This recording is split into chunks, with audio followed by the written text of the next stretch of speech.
Hello and welcome to episode 319 of 10 o'clock. I am MDRLOz. This is Xeno. And I'm the guy who somehow got on. Roof on fire. I was going to pause for Xeno to say something, apparently not. Waved. And this is Roof on Fire. What? Oh, okay. Waved. I thought he paused for dramatic. I only see and this is Roof on right Fire. now. Huh? I only see LYOZ right now. Yeah, you can't see me. Yes. Oh, I guess he's hiding. He's not actually. No, it's because AI construct. the OBS can only handle one web. Sorry, the webcam can only be handled by one device. Plus, we tried recording and using Discord for my webcam before, and it was just completely cacking up the recordings. We had to stop. So LYOZ is the Highlander of webcam. There can be only one. Pretty much. Right. However, we must start this episode as we begin every episode of 10 o'clock, and that is beginning with two emblems that me and Xeno have sneakily hunted down from our community. When did you get that one, Xeno? A while ago.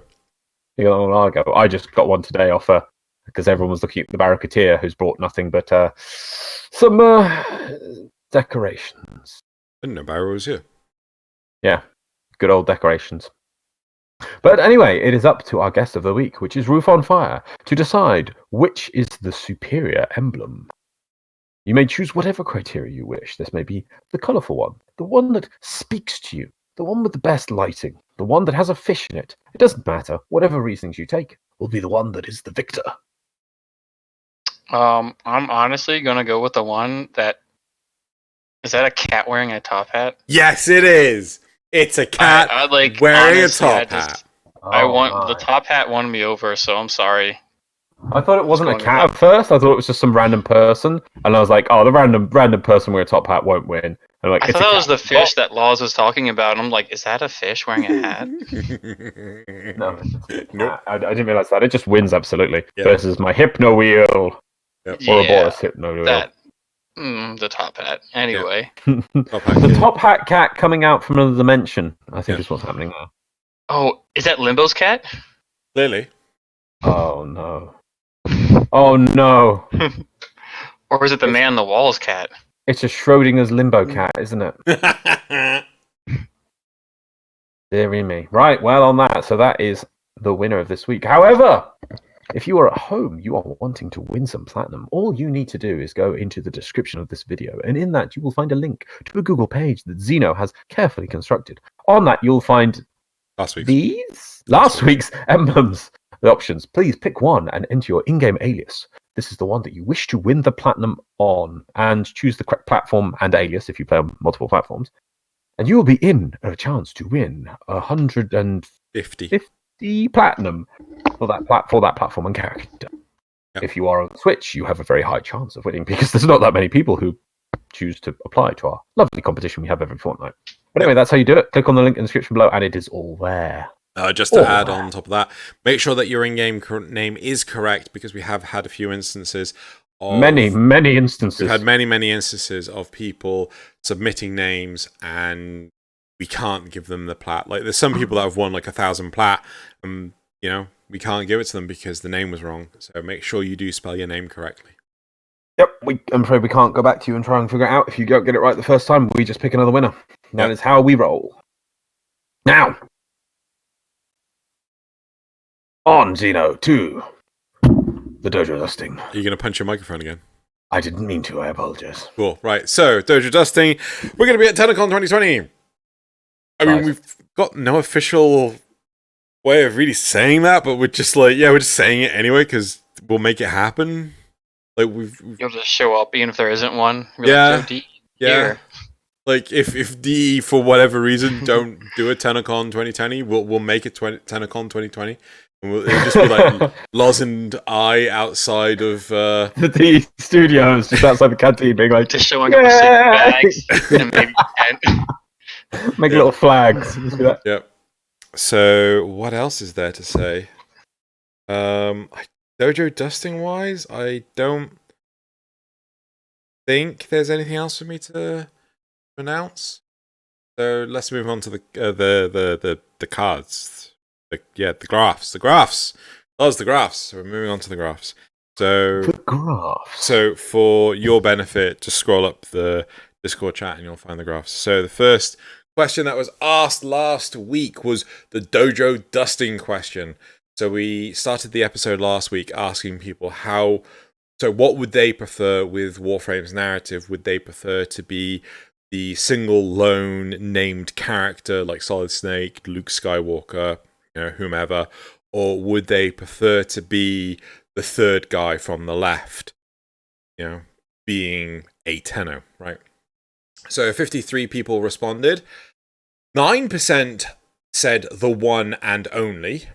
22% said that they didn't care. And 67% said the third guy or gal from the left. So that's actually really nice to see. Just gonna pull this cable out for a sec. Don't worry. Oh, I think his internet is giving him a little bit of grief. But how do you feel, Roof? And I'm back. Oh, that was fast. Yeah. No, I agree with the majority. Like I liked in the second dream how it felt like there was, all more Tenno, and you were just happened to be one of many who just happened to help out. You're not you are the one and only Anakin. You will save us all. And it's no. I just like to be some random dude that just happens to Did you just say for the second dream?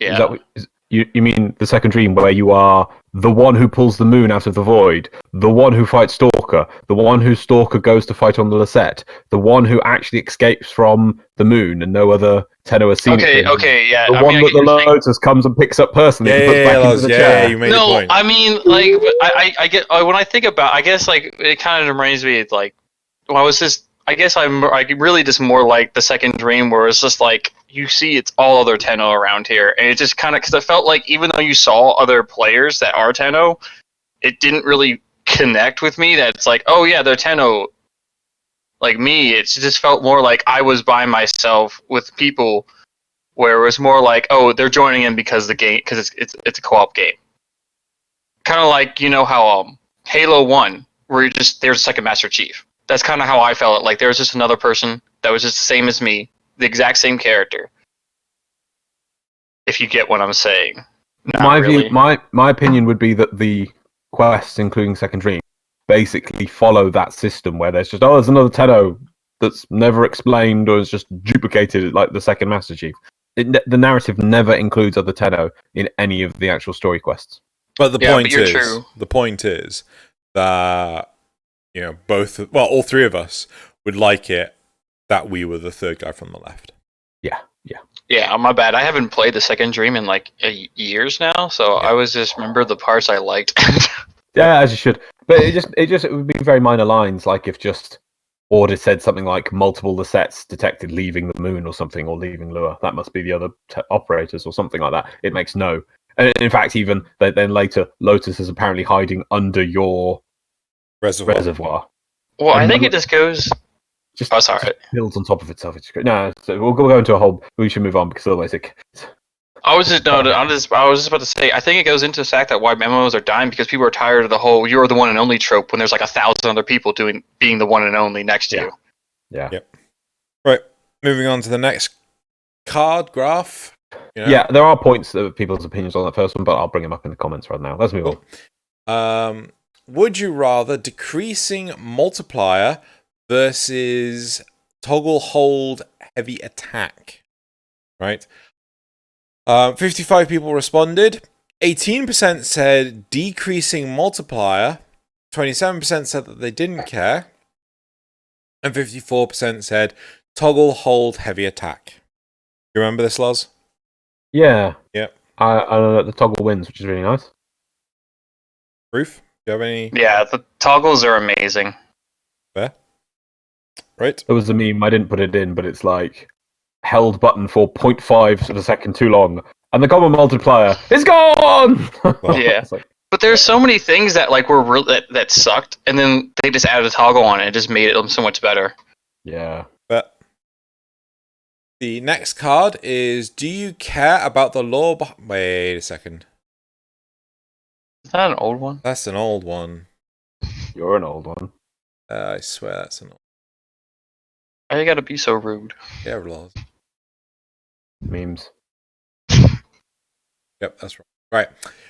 Are you still killing Kuva liches? 59 people responded. 38% said no. 61% said yes. This is very, very shocking to me because when I was playing and recording the footage for this episode, I was doing Kuva liches and there was like no one playing with me. Maybe I was doing groups of one at most. I was doing groups of two, so like me and one other person. At most 3, but I never had a full group. Hmm. You know, so that I find honestly very surprising. What about you two? Are you doing liches still? Nope. I'm saving liches for when Railjack comes out.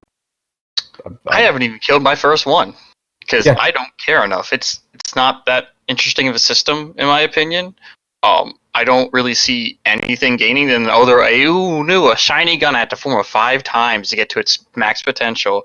I'm okay, even though I do want the Kuva Karak because it's a space AK and that's amazing. But other than that, is It's a space AK and it's amazing. Yes. It is. Anybody who disagrees a heretic. Right. Heresy. Moving on to the 4th question. Right, how do you see Arcwing? 58 people responded. 1% said a weapons platform. 3% said that they didn't use it. 24% said it's just transport, and 70% said it's a multi-purpose device. I don't know. Like, I feel that.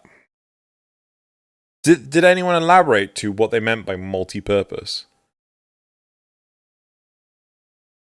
No, there was a very long description from JJ24, which I'm probably not into, but it was more to do with the problem that Arcwing produced and to do with the way structuring levels and things. Really interesting breakdown, but that was the deepest one that went into it, and nothing said about a multi-purpose device, really.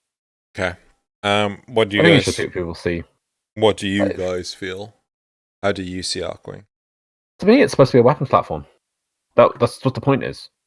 It's supposed to be, here is a device which is boosting your Warframe beyond its already powerful potential, and it allows you to, well, it should have, well, originally in space, was supposed to allow you to equip weapons which were supposed to be massively destructive that you couldn't use inside of an atmosphere.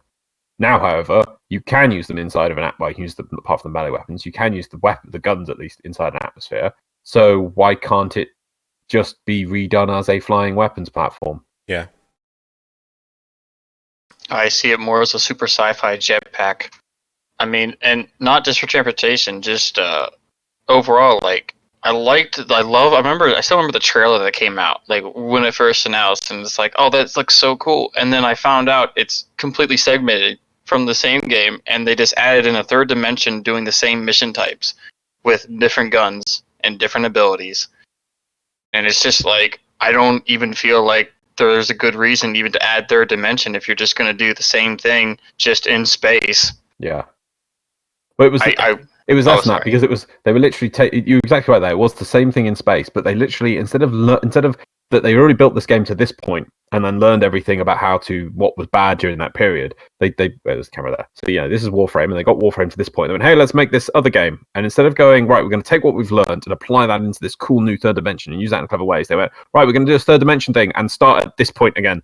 It's like, but Warframe worked through all this teething problem to get you here. Why are you starting back here again? No, we're going to start all this way and then go away again. It was just so stupid. Things like you didn't even start with a set of mods. The tutorial didn't give you mods. You just gave us Vor's prize that gave us broken mods so we could have some mods. No, you're going to have Arcwing, you have to get no mods. You have to play the Arcwing to get the mods. But it's hard because there's no mods. Oh, there's not even a proper tutorial and there's some sort of stupid level that's really hard. But it's oddly hard and you have to sort of fly forward and then that's it. There's an Arcwing. Where there you go by. It's like, you didn't give original tutorials to the game, and now you're not giving this one a proper tutorial. It's just something.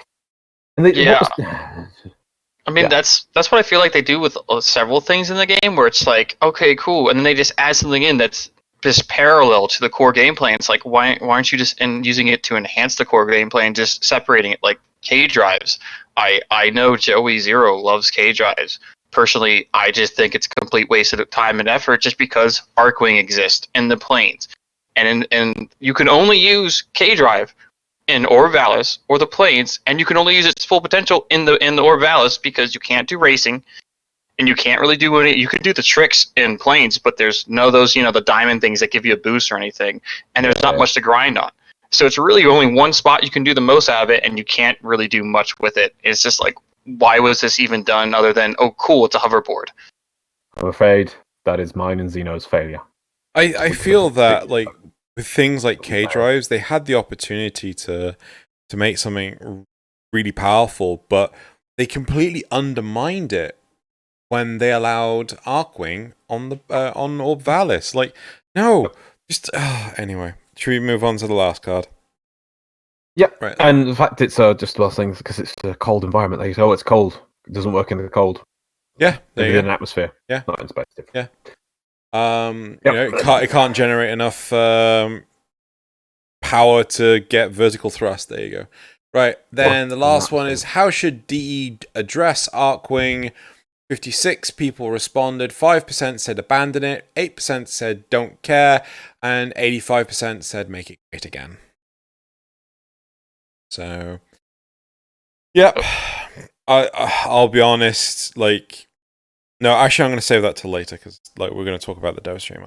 Don't want to jump the shark now. I just want to say one thing. Sorry, it's like you said it's cold, but isn't space cold? So how would space is not cold. Space has no temperature. No, it's like temperature doesn't transfer in a vacuum, right?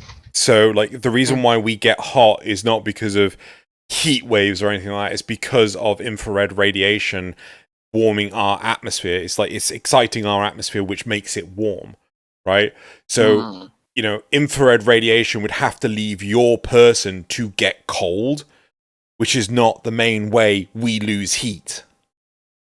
I get you. Yeah.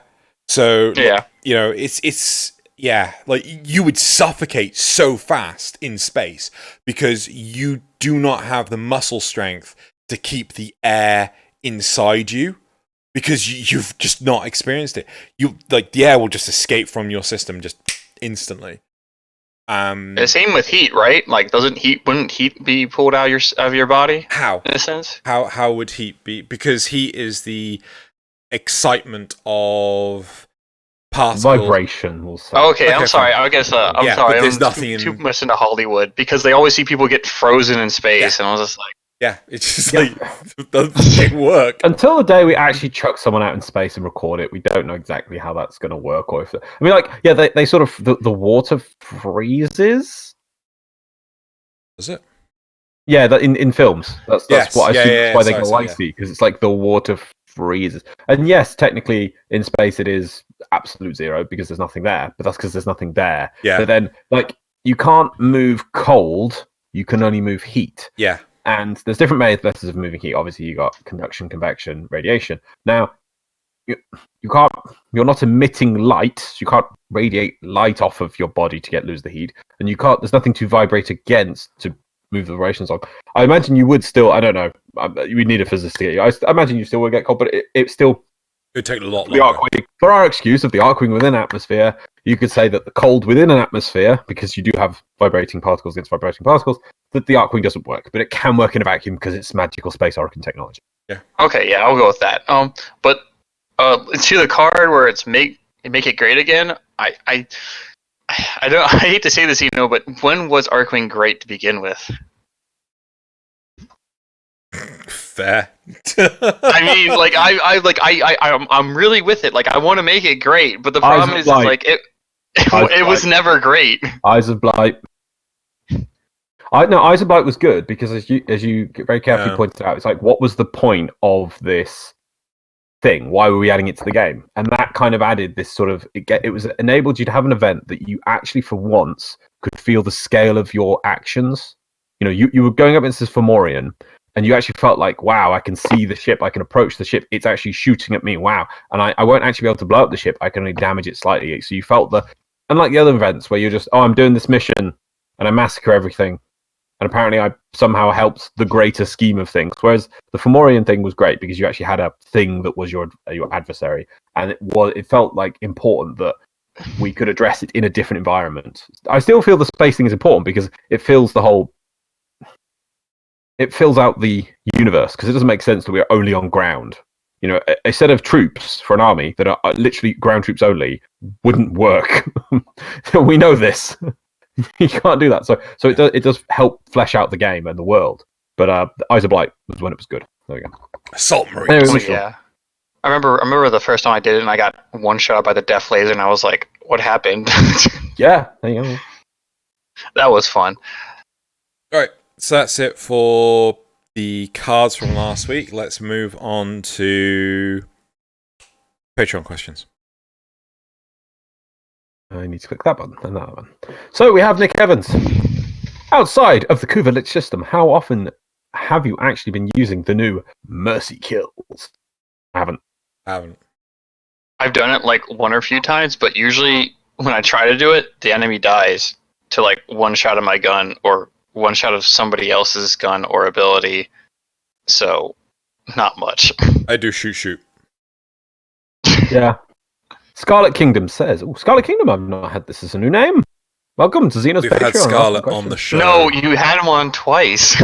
No, not asking questions on Patreon, though. Oh, Okay. True. Welcome to, as I said, welcome to the Patreon of asking Xeno questions. So, obviously, I can't see my book, so I have no idea who this person is. I think you're lying.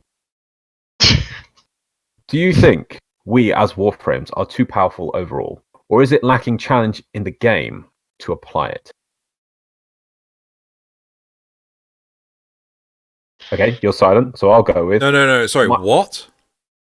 Do you think we, as Warframes, are too powerful overall? Or is it the lacking challenge in the game to apply it? As in, it's not a challenge for us to apply the power to get a good scale. So there's like, this is such a big challenge that our power is being applied and still being found wanting. Or is it just that we have so much power and there's no... Are we too powerful? Or is there just no challenge in the game for us to utilize that power to feel it not being too powerful? I do not think it is we are too powerful. I feel the issue is the concept of challenge, where people think that power needs to be opposed, not, a challenge should be something like a puzzle, not, if I give you a basic addition, 2 plus 2, right, that's easy. If I give you a quadratic equation, like, you'll go, what? If I give you a differential and ask you to solve it by first principles, you'll be like, what? Right? It's because you don't know how to do something that it is difficult. Right? The reason why liches are challenging is because you don't know what Requiem mods you need to kill them. Right? It is not challenging, and as in that stupid dev stream, it is not us failing. Sorry, I got really annoyed by that response. Yeah, you're not the only one. Right. So, but we'll come back to that, Loz. We'll come back to that. Loz looks like he's about to go box or something with his hood up now. The Rocky theme comes up. Right. So that is like we can be all powerful, like, Guyver units, but the challenge should be in other things, like keeping our defense targets alive. What are you doing? Well, nothing. About that. Have you got boxing gloves? Yeah, I was about to ask that too. But the one thing with me is that defense mission don't feel that they're the most boringest endless mission to me in the game, because it's just, hey, sit around and protect this thing. And I feel like what they could do is add a little bit more into the game modes that already exist. Like, hey, you gotta split up the squad, and the squad has to go here to stop this enemy troop from doing something else that's going to damage and potentially kill your defense target. Oh my god, He's got Yeah. gloves. My God, when the fucking did you start boxing? No, they're mixed martial arts gloves. Oh, okay. Sorry, enough of that joke. So yeah, sorry, you were saying you were in the middle of a point, and I was actually thinking it was a really good point. Defense. Yeah, it's like, because like you're just stuck there, you're static, you're not doing anything, and it's just like the only challenge is the enemies. But why isn't there's other things that are potentially dangerous to the defense target that you may have to split up your squad. You still have to protect it, but then you also need to go and take care of this other secondary objective, which is not really secondary, but it's just something that activates and disappears that you still defend, but then it has a secondary effect. Let's say like deactivates laser grids, or in fact activates laser grids to help you to reduce the incoming mobs or something like that. Or starts degrading the health of the like you still get the shields, but it starts degrading the health of the defense target. And it's because like my biggest issue with Warframe now is just replayability is so stale, because once you've done one exterminate mission, once you've done one mobile defense, etc., you have done them all. The only difference is the enemy type and location. There's no difference at all. There is a little difference, and they started doing this. Like in Hijack. So you've got Hijack for the Rainier tile set one, where you're taking the eyes of the... What was it? Was it Eyes of Plat? No, what was the... You're taking the Fomorian core. Tethra's Doom. It's copied from Tethra's Doom, and you're taking the Fomorian core out, and you're actually... So it's moving, and it's based on you standing around it and moving it with it. But then you've got the one on Europa, where it's a truck, and that you're on the truck. Very small changes, but it does make it feel different. So you know the difference between the Grineer one and a Corpus one on different planets, and it feels like a new experience when you're on top of the car and it's moving, and you're just you're shooting around, and it's more about you thinking about getting rid of mobs. Whereas in the Tethra's Doom core one, if you all run off, the core stops, and you've got to keep moving in and around the core and defending it and shooting things. So there's a little bit of change there, but I know what you mean, especially with defense. I think defense is great. Defense used to be great back 6 years ago. Yeah, but like we've done it so many times, it's yeah. It would be nice of them to do a change to that. Yeah, I remember they were going to do a change to mobile defense actually. It never appeared. I wanted to say one more thing, but I believe Drew wants to go on to the next topic. Well, the next question. Well, it's so it's is it about the dev stream or? Oh no, it's about just missions, but that's up to you. Yeah, go for it. Oh, was the question? Okay, so look, so this is my big issue. This is another my issue is how everything's segregated in Warframe. Like, if you look at a mission node, right, you have now 6 different instances of that same. You can, potentially have 6 different instances of that mission node. You can have the normal, you can have Syndicate, you can have Kuva Siphon, you can have Fisher missions, Void Fisher missions. You can have, let's see here, what was the other 2? The Kuva, and then the Kuva Lich one now, and then Nightmare. But none of them ever, also Invasions. But they never integrate. Like, you can't be doing a normal mission, then all of a sudden, a Void Fisher happens to pop in, just out of nowhere, or a Kuva Siphon pops in. It's all, like, predicate, it's all predicted. Like, what you're going to get. There's nothing that throws a wrench at you at all. It's just stale to me overall, because everything is, if I want to get this, I got to go to this type of mission. It's not like you can just do normal missions and see what the game throws your way. At least that's how it is. And I would like that, in my opinion. I think the concerning factor for DE is that if they allow overlap of, say, a Fissure and a Kuva Flood, then it reduces the necessity to continue playing. So, like, instead of doing 2 missions, you're now doing 1. But I'm on your side. I totally agree with you. I would like to, see these environments mix it up a lot more. So why can't we have Corpus, the Corrupted, and Kuva Guardians, right? Why can't we see that in the game state? I'm sorry, but they still have a thing where it's like a small chance of happening, but I remember it happening a lot more back in like update 8, update 9, when like you'd be playing a mission, all of a sudden infestors just pop in, like as you you'd be on a Corpus ship and the Cessas just show up like, hey, we're here to fuck shit up, and then just and you'd be fighting them. it's so low. And I don't know. And one thing I thought would be pretty cool is if you're on a mission that's being invaded, the party that's invaded should have a higher chance of evading the normal mission you're on. I just think that would be kind of at least like it make it feel a bit more, realistic in a sense, or just like you could actually tell, hey, this planet I'm on is being invaded. Yeah. Should we move on to the next question? Yeah. Yeah. I was like, I can't remember which one I was on. Discord has got me. Buttons. Did you know that there is, in fact, a unit that does bombing runs on your position on the plains of Eidolon? The Tusk Ogma is a flying unit that enemies can summon if they pull out the right beacon drone. They strafe locations with bombing runs and launch home projectiles. With this unit, if summoned more readily, fulfill Xeno's desire for more aerial units for combat to encourage Arcwings. Yeah, but it needs to not do bombing runs. It needs to actually do aerial combat. I think we need more than just that, but yeah. Well, the whole thing was, I remember you talking about how the issue is enemies can't look up, but that's not entirely true, because if you do bullet jumps really high, or if you play Titania and you hover high, they still can shoot at you. It's just, maybe they don't... Oh, sorry. That's because they're shooting out of weird places. They may look like they are, but they are... It's a bit of a budge, and obviously you're bullet jumping, so you don't really focus on the mob down there.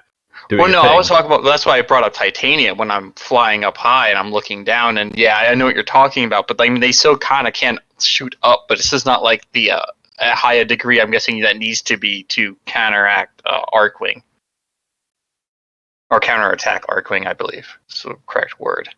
But then how does a mower look up? It has a turret for a head. Just Which moves can only it up. Yeah, but it can't. Put a gyro, scope on it. And I don't know. I think you mean a gimbal, but yeah, my bad. I couldn't remember the name. I think the important thing for Warframe is that, like, I think it's all right if enemies are looking forward yet shooting up. Right? I mean, it's not the end of the world. I'd much rather have reason to... I'd much rather feel like I can experience gameplay while in Arcwing rather than being forced out of the air. Right? Yeah, I hate flying around a paper plane. I mean, hell, Yeah. look at Doom, the original Doom. I'm pretty sure I'm 90% sure it did not have vertical look. But what you could do to shoot enemies that were above you is you just put them in vertical alignment of your gun, and then the bullets would just hit them higher. Or hit if they were elevated. So basically you actually shot bullets that were like this. Effectively, yeah. Yeah. Anything. Yeah, no, I played Doom. Yeah, that's essentially how it worked. Where if you were just pointing in there, like lined it up, like he said, you would hit them even though they're on higher elevation. Yeah. As long as you could see them on your screen. Yeah. Next question. I asked you this before, but have you given any more thought to recording streamers or other content creators for the background footage and give them a shout out if you're too busy to record? I have never heard him say that before. No, it has come up before. Maybe I was away. And I will say, after today's Dev stream, I'm seriously considering it. Isn't it tricky because they'd have to send you the footage or upload it somewhere? Or... Yeah, so whoever did the recording would actually need to send me the footage, so they would need to upload it somewhere. But yeah, let's move on. I'll come back to that in the last topic. Have you considered asking people to vote on the cards from your tweet about each episode? Ask people to vote on the cards from your tweet about each episode. Oh, okay. Yeah. So when you put the tweet out, you ever considered telling people to vote on the cards? Oh, yeah, I'll consider doing that. I'll see if I got room in the tweet. Did you ever show Metabots to Joey Zero? Did Joey care about Metabots? I don't know. You should send him stuff about Metabots. Metabots! Zrugal, question for Loz. Am I in your notebook of people? I don't know. I don't know if I'm in my notebook. It's over there. I need to look on it. I need to get that back and get better work on that. And Roof on Fire says, how big a retard is this week's guest? A massive one. There we go. Answered his own question, it seems. Right. Right, let's move on to the community responses. Huzzah. Okay, so actually I'll start with how actually I was going to finish. So first of all, people saying about what was their view of being the third person from the left or being the only one of the story. So just the descriptions. Legion Rapier 61 said, I personally like the idea of being part of a larger overarching story, being the focal point of my narrative, but being just another face in the overall story. Being the focal point of my narrative, but being important, but not the chosen one, if that makes sense. You're an important person, but so not the you're just going person. through the experience, like you're a character in World of Warcraft, or a bit like that. I think that a little bit similar to like how Nick Evans says. It says when it comes down to out of the two choices, they prefer a third guy from the left. But from a writing conceptual point of view, over the history of my own creative career, I have always preferred the concept of one of the chosen ones, but not the chosen one. They prefer to be like the person's aide or something. So you've got like your Frodo, who is the chosen one. He'd prefer to be the Samwise Gamgee being next to them. But still an important person, but not the important person. And I kind of like that, yeah. Because obviously, you don't want to be... In Lord of the Rings, I wouldn't... No, I still would like to be 7th Gondor guard of the back door. Of the back door. Important side character number 2. Important. His story was untold and it's very sad, but it was very important, very epic. What else? Zerugal says, being one of the many is much better than being the one, especially in an MMO. Just to mention, there we go. Being one of the many is much better than being the one, especially in an MMO game. And also just to mention, Xeno, the merchandise link is broken. Shoot. It leads to a 404 URL not found error. Okay, I'll fix it. And lastly, Cool Teehee.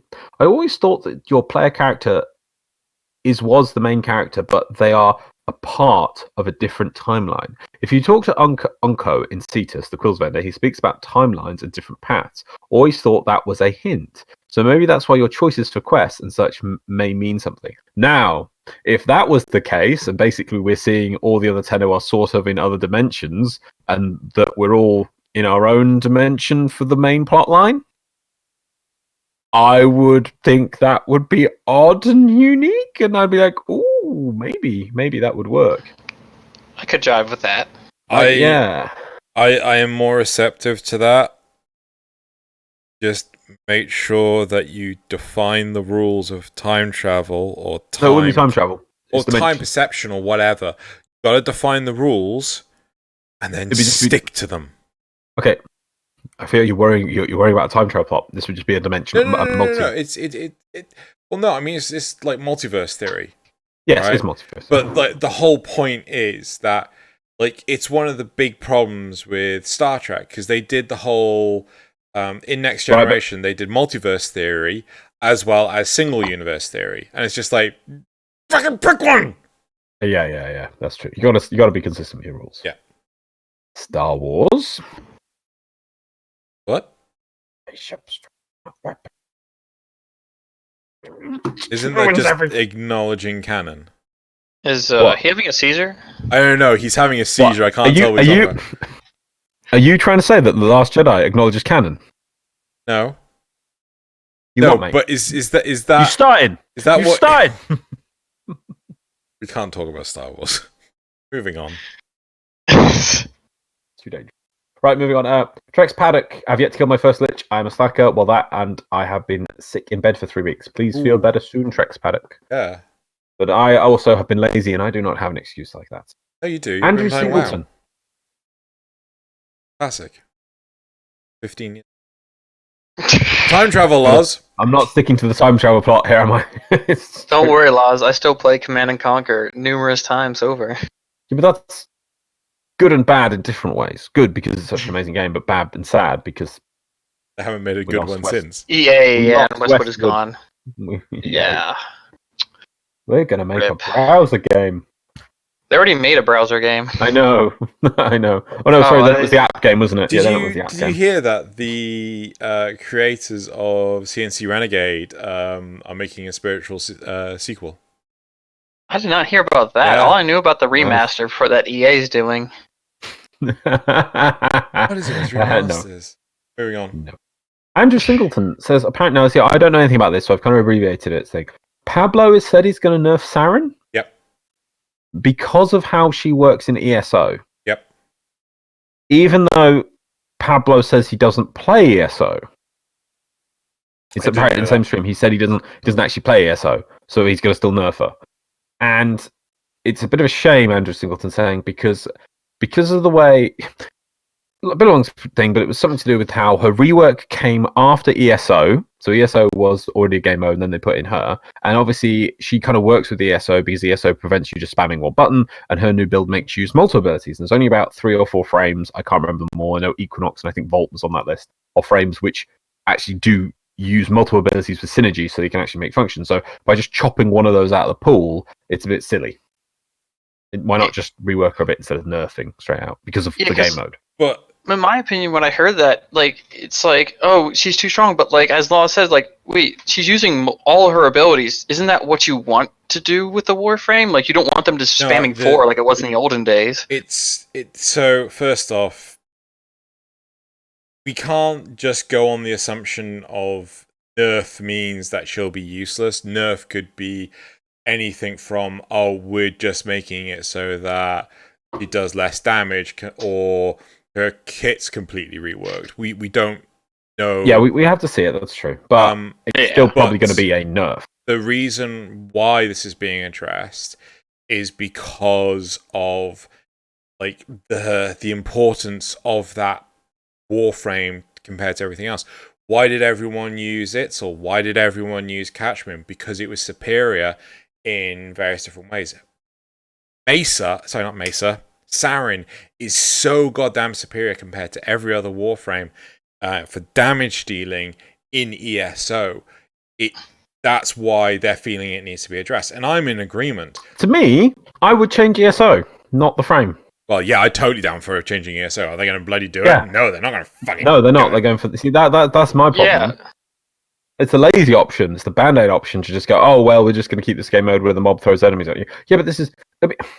It's fun. It's not really hurting anyone. It's not affecting the main game. It's a niche-y side section of the game, which gives you alternative ways to farm certain things. It's not a critical part of the game, but we're now going to... Unless they're going to do this and then expand ESO, which they're not going to do. This is just stupid. I'm not happy with this. Because unfortunately, oh, sorry, Laws. Well, sorry, it was one line left. Is that people will just swap to the next most efficient one, which is probably just going to be Equinox, and you'll just see Equinoxes everywhere. Yeah. Or you'll see Volt. Is it Volt? Yeah. Yeah. Because it's 4, but it's just like the meta. It's like, oh, if he doesn't nerf something, something new is going to rise up and take its place. That's all it is. And the worst thing is, like, so it's going to be like, if you compare the Catch Moon Riven. Not the Riven, but the Catch Moon nerf to how they changed the Itzel. The Itzel change was better because it made all the Archwings get teleport, where the Catch Moon was just, we're just going to nerf this one gun, so it makes the other ones be able to kind of catch up or compete with it. But like a lot of people who love the Catch Moon didn't feel that great when that happened, but everyone who loves Blink probably were more or less enjoy the change where all Warwing has Blink. I think you need to listen to the last topic of the last episode. No, I think I know what it means. It's like, so the people who liked using Blink, they can still blink, and it's like, oh, it's not as good as it used to be. Whereas the people who got Catch Moon, it's just like, right, you've nerfed my Catch Moon to the ground. Yeah, but first off, they didn't nerf it to the ground. Yeah, no, it's not that bad. To be honest, you cannot bring all the secondaries up to meet the Catch Moon. Then the secondaries. No, but you could have nerfed the Catch Moon a bit and buffed the other ones as well. Yeah, that's what I would have liked. But that's a lot of work, and that's not going to happen. Can't have a lot of work. But anyway, that's more. So that's interesting. We'll have. I think the truth of the matter is we have to see what Pablo does and what comes of it before we can make any true decisions. If Pablo does next one. It's true. Yeah. Normally when an avalanche of complaints come in, normally they do just quite fold a lot of the time. Anyway, Illidran says, if anything, it'd be Oberon Mint. The one that's so strong it leaves your balls tingly for an hour after you wash. It fits with his radiation proc too. Well, while also giving me bad flashbacks to the Chernobyl TV show from a few months ago. I still need to watch that. I hear it's really good. Something You about shampoo. Do you remember the shampoo things from last week? Vaguely. Right, bit of a random one here from Benjamin Kulandai-Sami. One of the issues with Warframe is that we have a war between people who play the game by themselves, the single-player experience, and the people who want to play co-op. When you have content that is aimed towards co-op play, you're going to have them make that content harder to do yourself to entice you to play with other people. It just gets the people who want to play by themselves upset because it makes it very hard for them to consume this content. But when you make the content so easy, one person can do it by themselves, then the people who want to play co-op, that content would be way too easy. If a single person can do it, then having 4 others will be just a cakewalk. That's not true if you have scaling, which Warframe does. It does, but I think it could go a step further. And my actual point is that I really feel that they don't make enough of the solo game mode option. That if you pick solo, that routes you into, I'm going to be playing by myself and nobody can join my mission until I've exited the mission and changed that mode off. That they then can scale to one player correctly, completely. And make additional things for accommodating one player experience. I think they do a little bit. Like I'm pretty sure in Interception, if you set it to that game mode, the mobs will only technically attack 2 nodes at a time, No, which one. they will. They only attack 1. There's only 1. Yeah, they only attack 1. I've literally got Interception footage on right now. I did the whole thing solo because no one else joined me, and like what? Oh, I'm not sure if it works like that. I think it's if you pick solo, it changes the AI. It might be if you're by yourself. It's dependent on the number of players in the mission. The advantage solo gives you is that you can pause the mission. That's the only thing it gives you. But I still think they should have more into that solo game option because you are permanently banking that mission or whatever you're about to play into being by yourself. I think there could be more. I don't know. I really don't want to incentivize people to have an advantage. Oh no, I didn't say incentivize. I meant balance around. It would be exactly the same rewards. I just mean like maybe AI or what the enemies can do. But I mean, if it's easier to do it solo than it is to do it... No, I mean that it wouldn't be easier, but the experience would be tailored to that experience because you are one player. And there's no way you can fudge it. Anyway. Moving on. Frosthawk. Oh, so Frosthawk 2815, it was the meme from last week that they made. Do you remember this one? Yes. They got a point for it. They got a point. Yeah. Thank you guys so much. My day has been made. I was actually having a rough day and that really cheered me up. Also, I've commented before it was before Wisp was released, and I suggested switching her and Ember's ultimates, making it a foggy line of sight reduction world of fire. Yep. Kind of redundant now, and Wisp has become one of my favourite frames for ... space a few reasons. Well, don't name them. To be fair though, like I don't know if I've never seen anyone that plays Wisp use her ultimate. Never. Oh, really? I've seen it a few times. It is rare though, because what you see more is obviously the little modules or whatever. Yeah, the reservoirs. And honestly, like I haven't even gotten her because it's like I don't see a point because the best part about it is there's almost always a Wisp in public. Yeah. And I can play whatever Warframe I want and just be like, I get a bunch of health, I get like speed boost, and I get a shocking thing, and I don't even have to play the Warframe. Yep. So one from Test 1049. I think the only game that actually has massive making moving from point A to point B fun is Ori and the Blind Forest. I think this is due to the fact that you can use enemies that get in your way to actually make yourself go faster. Interesting thing. I've tried it. Right, and then finally, the last point, which I've copied in full, it's a little bit of a read, but I'm going to read this for Xeno's benefit, from Andeli3025. You ready? It's to do, do you remember we were working about the why we think the Kuva Lichers kill you rather than we kill them? Hmm? Yeah. Excuse me. Here we go. No.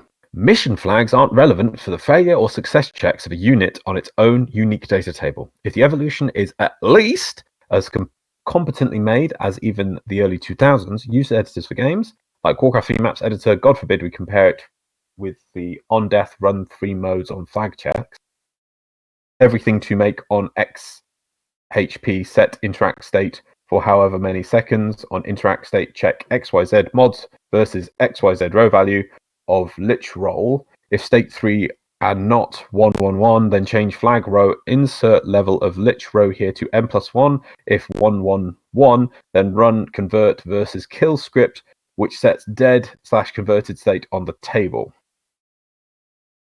In fact, making the lich run away on your kill without it being a mission end instead leaves it open to what's probably a shit ton of possibly worse bugs, much like with the Stalker and Wolf, with everything from host connection transfer to lag, packet loss, to even manually tempering, because your death confirmation happens client side, though Warframe crashes if you try to fiddle with it in any exploitable way. Also, of course, Arcwing? I don't know. Arcwing is merely a movement side gimmick. Same as operators. The core game loop is the frames, no other random shit. PS, all ground enemies other than affected crawlers, butchers and progmen, the variations can shoot up. Even chargers have their little spore-like spikes for massive death. Yeah, but they can't look up. Yeah. Sorry, yeah, that last bit was the thing. But yeah, so does that make any sense to you about the states and things? And do you have any feedback on that? Comparing the Warcraft 3 engine to the Evolution engine, I'm sorry, you can't do that.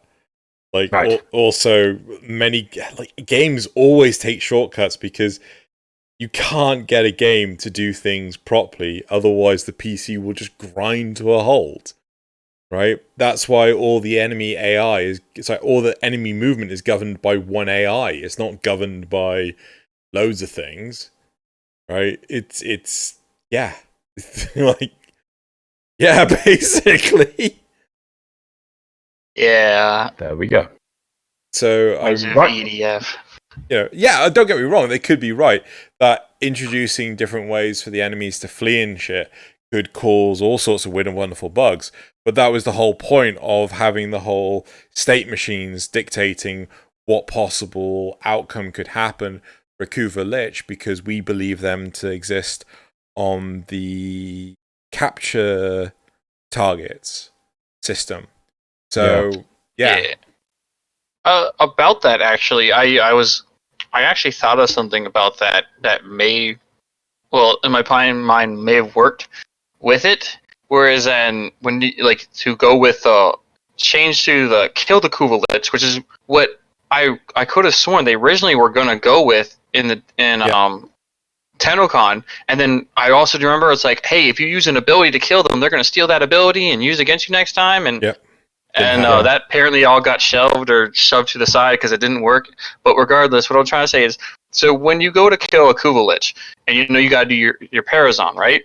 Mm-hmm. Your mods, the Requiem mods you use, have in a sense have actually, because they are consumables, they contain Kuva that have each symbol in a sense integrated into it. Mm-hmm. And so it's like spike Kuva you do to try to insert into them like a poison to kill them. However, if you have the wrong one, it actually ends up empowering them.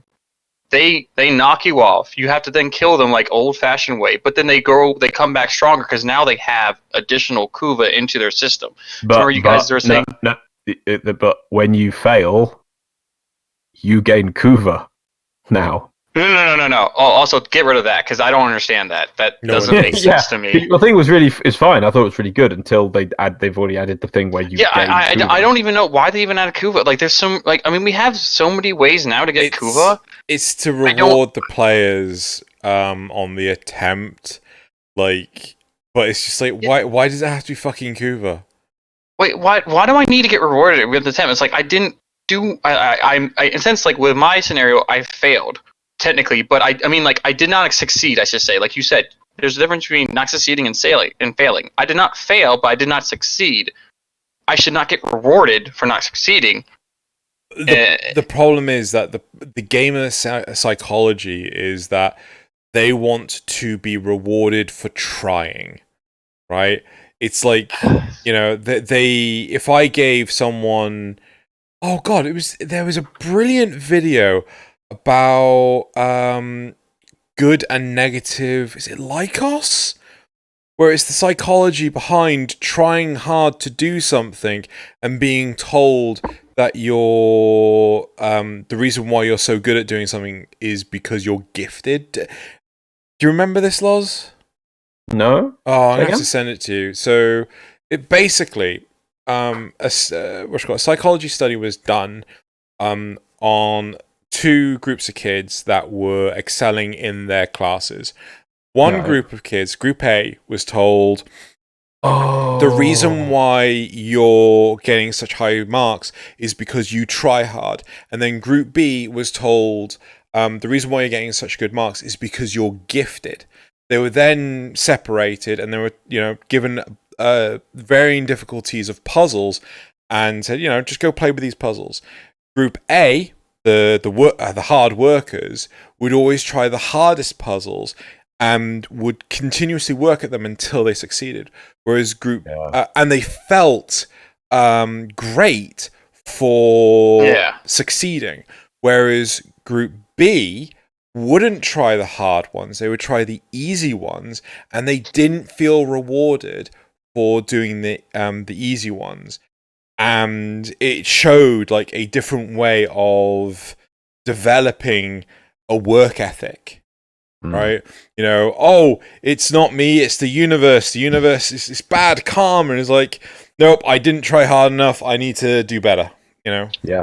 Yeah. That reminds me with the whole, people hate it when they die to the Lich, because they, in a sense, fail. It reminds me, I'm bringing up League of Legends, but they did a survey where, how, and also I think Overwatch as well is involved, where like, it feels so much worse to lose than it does to win, if you know what I mean. Like, it feels good to win, but it feels really, really bad to lose. And I think that's one of the reasons why people hate it, that you just die. But, like, I mean, at the same time, you're not... to me, Warframe, if I die, I'm not really losing. The only thing I hate about dying is, oh no, I lost affinity, because I'm always leveling up stuff, because it's something I just like to do as a pastime. I think. But then, if you die in a mission, as you say, you've just picked part of the reason. Let's say you were leveling your Warframe, and you realise, I could have done this better if I wanted to. And there was options you could do. You could play. You could play conservatively. You could look at your health more. You could bring some more things. But then there is no. It's just a roll of the dice. You have no choice in it really, apart and just guesswork. Oh, I'll go with this one. Oh, got it wrong. I apparently, according to Steve, have failed, but you haven't. No. Just. I'm sorry. I totally agree. I hate the system, which is why I would like to go with the system they originally were going to go with, when you kill it and it comes back stronger. I don't like this. There's the reason why I said I haven't even killed my first Lich, because I just don't care. It's not fun. Yeah. It's not entertaining. It's not something I really want to do. It doesn't. And also, when it came out, it didn't feel fully fleshed out. And it's not what we were. It wasn't what we were told how it was going to be originally, which is really disappointing. It's one of the reasons why the Nemesis system in Shadows of War and Shadows of Mordor just suck. Like, you're just being punished for playing the game. But then, I don't know, I still have experienced that one to see if it is that bad, but we'll yeah. Anyway, should we move on? Yes. So it's on to the topics? Yep. Always. The topic 1.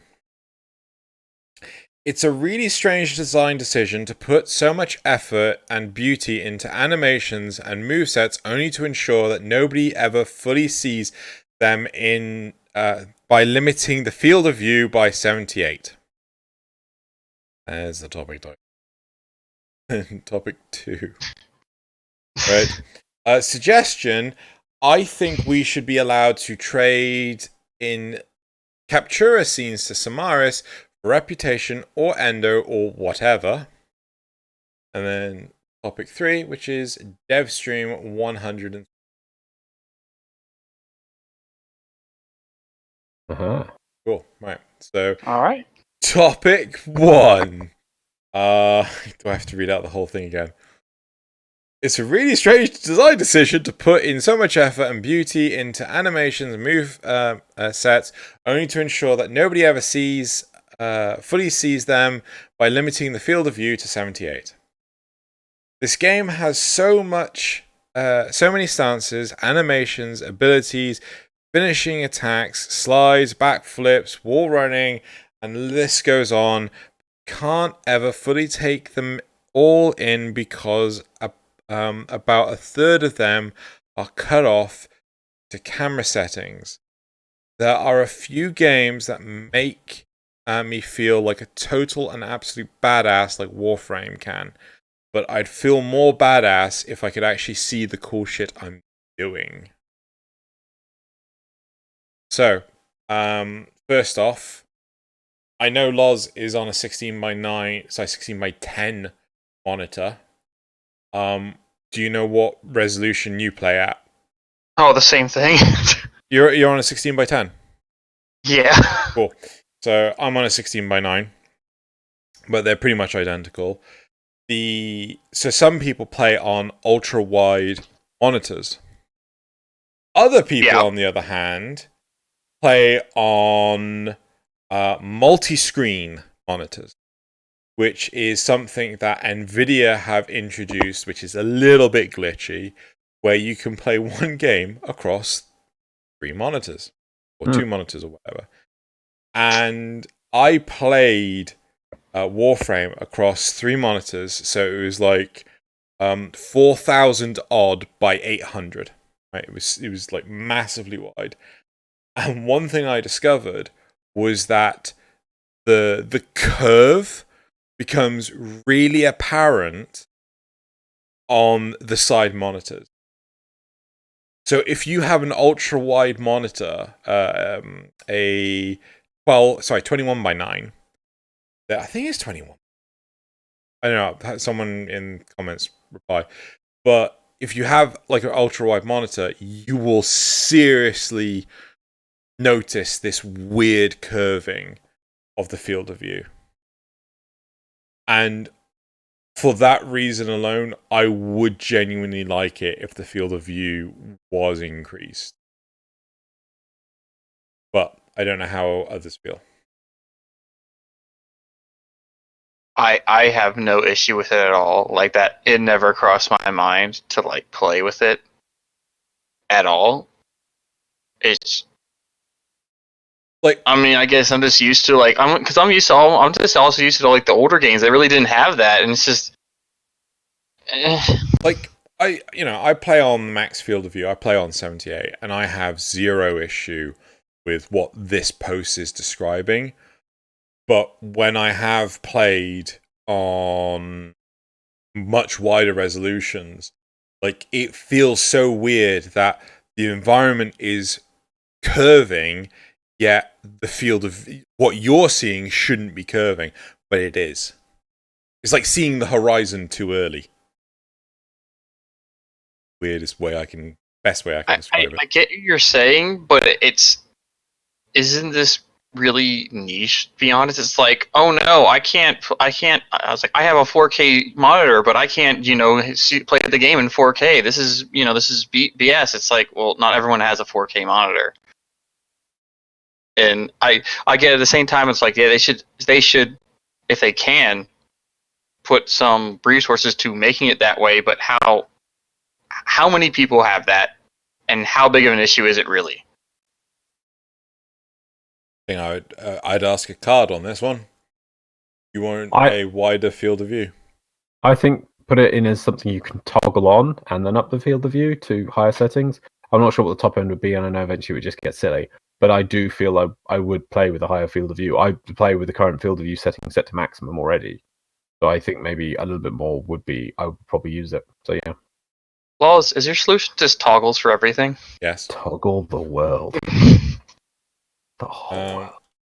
Yeah, I mean, I would be fine with what he said, but for me, it doesn't affect me at all. Oh, I hate without the field of view being up. It just feels like I'm claustrophobic and I'm stuck behind a shoulder pad the whole time. I mean, it's really interesting because the number of people that have compared Warframe to first-person shooters, like, oh, but like this first-person shooter allows you for a wider field of view. Yes, because it's a first-person shooter. It bloody renders the gun on top of what your field of view is. You're not in the world. Yeah, I mean, because like I remember I can't remember what game, but somebody did the game as a third-person shooter, and they like got to like really high field of view. It was like 120 or something, and just got it got like a bit disoriented just watching it because it just felt just jarring to watch how it was, because it's not like you're in first person, you're just over the shoulder, and I don't know, like it does get weird, yeah. But I think Warframe is a bit too on the conservative side for this. It's always been up to, is it 75? I think maybe letting us up to have 100. No, yeah, 78. Yeah. Let's have up to 100. I don't see a problem with that. Yep. I mean, I don't mind. And the thing is, like, you can, like, the only reason why you wouldn't do it is to prevent things like toasters from, Jesus Christ, Mike, stop! Right. The only reason why you wouldn't do it is to prevent toasters from blowing up. Imploding. Imploding, blowing up. Those two things aren't. Put a warning on the toggle. Job done. Well, actually, to be fair, you could build it so it's more intelligent. Just go like, you've got this hardware set up. You cannot run this at this settings. We will not let you. We do not want to be responsible for breaking a PC. Well, I think if you're playing on a toaster that much, then even just having the settings cranked to high, as it is now, might explode your PC. Yeah, like, Warframe is a lot more demanding. Yeah, maybe. Or the sweet particle effects. Those ludicrous particle effects. I had a friend of mine who would just spam Frost's Snow Globe back when it didn't have a cap, and he just crashed my other friend's game. Nice. Oh god, there was Zanuka, like, she and I don't know if it was like Sabuchi and things, like, they would just do Valban and just cover players with like Tesla balls, and oh yeah, I remember the particles were just so crazy. It would just drop the frame rate to the point of, you could actually crash the game. So. Well, that was also back when you could have like 40 Tesla balls out from one person. Yep. Right. Should we move on to the replies? I swear you run kind of crooked from the camera perspective. Yes, you do. You do not run in the direction of your character, you run in the direction of your crosshair. Right? Oh, yeah. Yeah. So, you don't run in... You run in, like, weird parallel, but it doesn't look like you are. Yeah. Can you imagine the greener just watching us and it looks like we're just drunk, waving holding our guns, trying to shoot. Like, why is he holding it at that angle? I don't understand. Well, isn't there also the camera is, you don't realize it, you think it would just go up and down, but it doesn't. It's actually going on a arc. Yeah, it's on... it rotates around a fixed point. Yes, and when you're shooting, the target is always from... So say you're using the flux rifle, it will draw the beam between where the crosshair hits a surface and the gun. Yeah. Right? It doesn't go in a straight line. Mm. Next reply. It's really bad if you put any character in a stance that has them crouch at all. I love the look of Atlas's agile stance. It looks combat ready and badass. And then when it's on anyone, they crouch below the camera and can't be seen, so I never use it. Right, I'm going to have to play with that. That sounds fun. Actually, last reply. To be honest, I would like something that allows for, like, camera control when you crouch. Because, anyway, keep going. Last reply is, it's a shame because both looking and feeling like a badass is what kept me playing BDO, Black Desert Online, for so long. I mean, Warframe is still fun as hell, just not as immersive, I feel.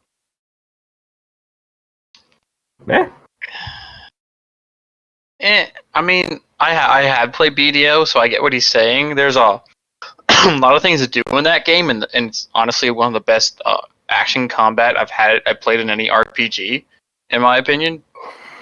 But like, I guess where I'm going with this is that you can really just spend hours just going from place to place, doing this quest, trying to kill these mobs to get this loot, and then also like talking to people and finding out lore about the area you are in, which is something I wish Warframe would get a lot more of. I thought it would have more lore by like this time around. Well, 7 years in, I feel like it's still lacking in the lore, and we're just like, we get a little bit of a morsel every 2 years or something. But let's talk about lore in the third topic. Okay, sorry. No, there's something I really want to say, but I don't want to jump the gun. Oh, you're saving up something spicy then. Yeah. Well, we've kind of finished topic 1. I think we all agree. Why not just give people a toggle, put a Yeah. warning if it's a graphical problem, but obviously not everyone sees there's a need for this. But why not just let people have a small toggle to increase that slightly any higher? Yep. Okay, let's move on to topic 2. Suggestion: I think we should be allowed to trade in Cephalon. I ran out of drink, by the way. I'm gonna go get a drink. Okay, but you can still hear us, so it's fine. Keep going. Suggestion: I think we should be allowed to trade in Captura scenes to Samaris for reputation or endo or whatever. Captura scenes, in addition to being tradable with players, should be tradable with Cephalon Samaris for maybe a bit of reputation or endo or something other, some other more common currency. It's very good that capturas can be traded between players, but a relatively small number of players actually look to collect them all. So it's actually pretty hard to find a buyer for all my really big number of Kuva something or another scenes, Kuva Fortress scenes, or whatever. Samaris mainly because grinding out reputation for him is a bit slow right now. It makes sense that the guy obsessed with simulations would pay a little baby simulation, pay for little baby simulations for his collection. I feel this is just someone saying, I want a useful... Can't you sell those Captura scenes? I believe you can sell them for credits. Yeah. I mean, I'm in the game right now. Yeah, have a check real quick. Have a check real quick. See if you can sell them for credit. Jesus Christ, how long is he going to get a drink? I mean, he's milking it from the cow. Clearly. Or the tap. I wonder if it's a chocolate cow. I hope it is. Loz, is it a chocolate cow? No. It failed me. What would it be under, though? Well, it'll be in your inventory, so you go hit the escape. I mean, would it be under appearance? No, surely it'll be miscellaneous. That's what I went to. Maybe just go to all and then just type in scene. Yeah, let me just do scene. Scene. Oh, there we go. Yeah, that I forgot. Oh no, you cannot sell them at all. You get nothing for them. Just allow you to sell them for credits. Yeah, I mean, yeah, I would be fine with that. It's just like when you have with all the Oberon and Limbo and Never not sell Limbo, Oberon. Harrow, the Harrow Prime parts. Well, not Harrow Prime. The Harrow parts. Missing my words. Yeah. And wait, Ash. Yeah. Like, it's so rare to get Ash parts, though. I know, but I don't need them. Oh, true. If you already have the bleeding ephemera, you don't. The ephemera? The bleeding ephemera. You need Ash systems to make it. Oh. Yeah, Loz. You need Ash systems. Gosh. But I mean, but Ephemeras. wow. I Right. think you should be able to sell them for credits. I don't really care how many credits you get for them. I don't think you should be able to get Samaris rep for them because one Samaris rep. No, 1 million credits each. No. No, there is no way on earth a Captura scene is equivalent to a prime pedestal. I mean, I just want to be lazy and not have to do index as much. 50,000, 100,000 maybe. Well, I don't want them to. I don't want. I them was like to 1,000. Like, then basically when that appears, when you get it in the list, it's just like, oh yay, look, 1,000 credit cash. I thought we were past these days. Yeah, 1,000 credit cash. What I could get when I was like MR4. Yeah. What'd you get for an Oberon part? Probably I think it's 1,000 or something like that. So let's. If you could please, good sir, take a goosey gander. $5 per search, sir. What? $5. I'm sorry, £5 per search. That's very good. Five poons. 5 poons. 5 poons. Five £5 squids. £5? You want £5 for that? You're having a donkey. Oh yeah, we should also have what's the name? What's that? The duck something? Little duck. Shut up. Because I know how much you love her voice. No. Like, just try to take cultures from America and Space Australia. Space Australia and Space England, and just actually let's just call it Broken England because Brexit, and it's just ruined. It's just bloody ruined. All right, 3,500 for any of his parts. Okay. 35. So what? You want 50,000 for a Captura scene, but only 3,500 for an Oberon No, part? I'm going to.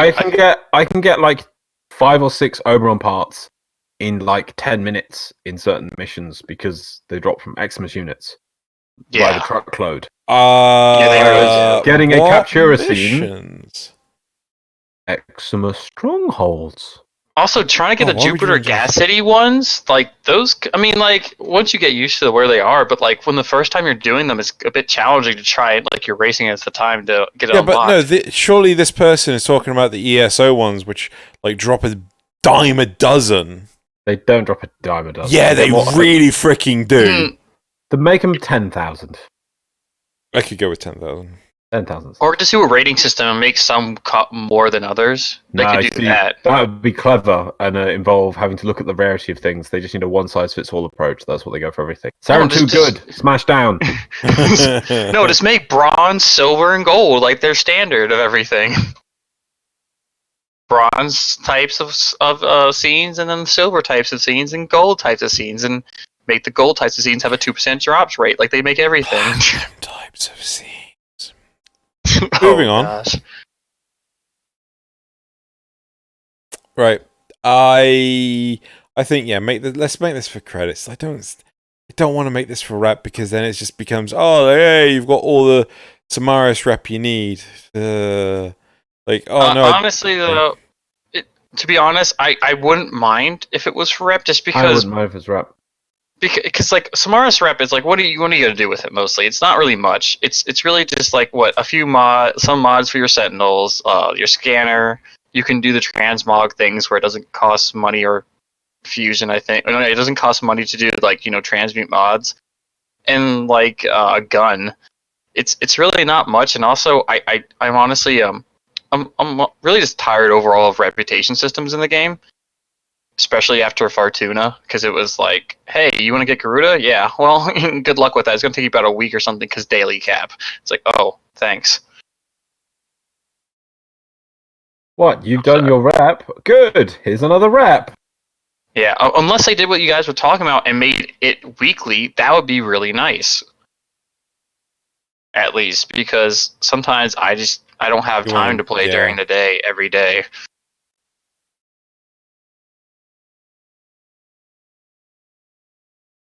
Yeah, I don't know how I feel about this. I think I am against doing it for rep. I think we should make this a card. Well, regardless, I say at least credits. Like, you can at least let you sell it in your inventory. Yeah, I would like rep as well as a bonus thing. It doesn't have to be a large amount of rep. In fact, I wouldn't mind if it was like 50 rep, like a really quite a small amount of rep, because at least then you could stack these up and there'd be some way of getting rep systems. So, seeing as they wouldn't give us a prime token system, because they said at one point, Sheldon said, there's too many currencies in the game already, and they've only added more currencies with each rep system, and they don't seem to want to add more ways of getting rep, like rare finds or something. But we can never have enough resources. Nope. Yep. Right. Replies? Yes. Samaris is also the one who brings you snapshots of files, so it makes sense he also takes Captura scenes as building blocks for the Sanctuary. Not if they're already in the Sanctuary.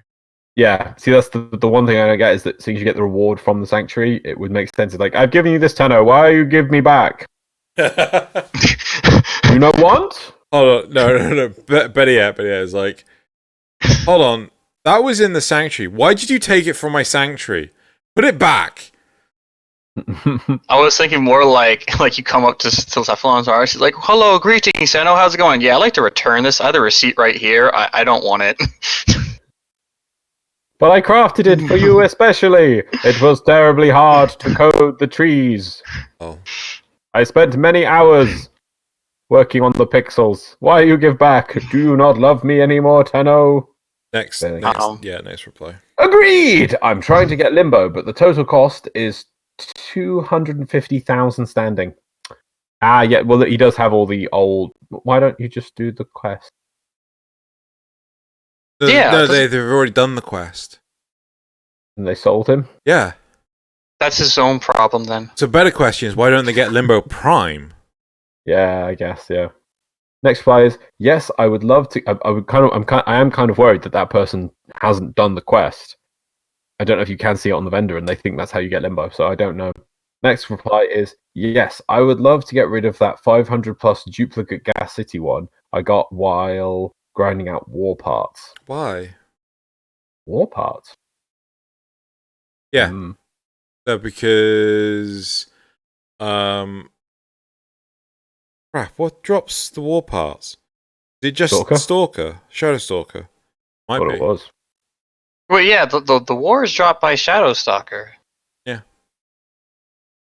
Last replies would agree. Dump all of those Onslaught Capture drops would be great. Even the new ones from Gas City would be nice to get rid of.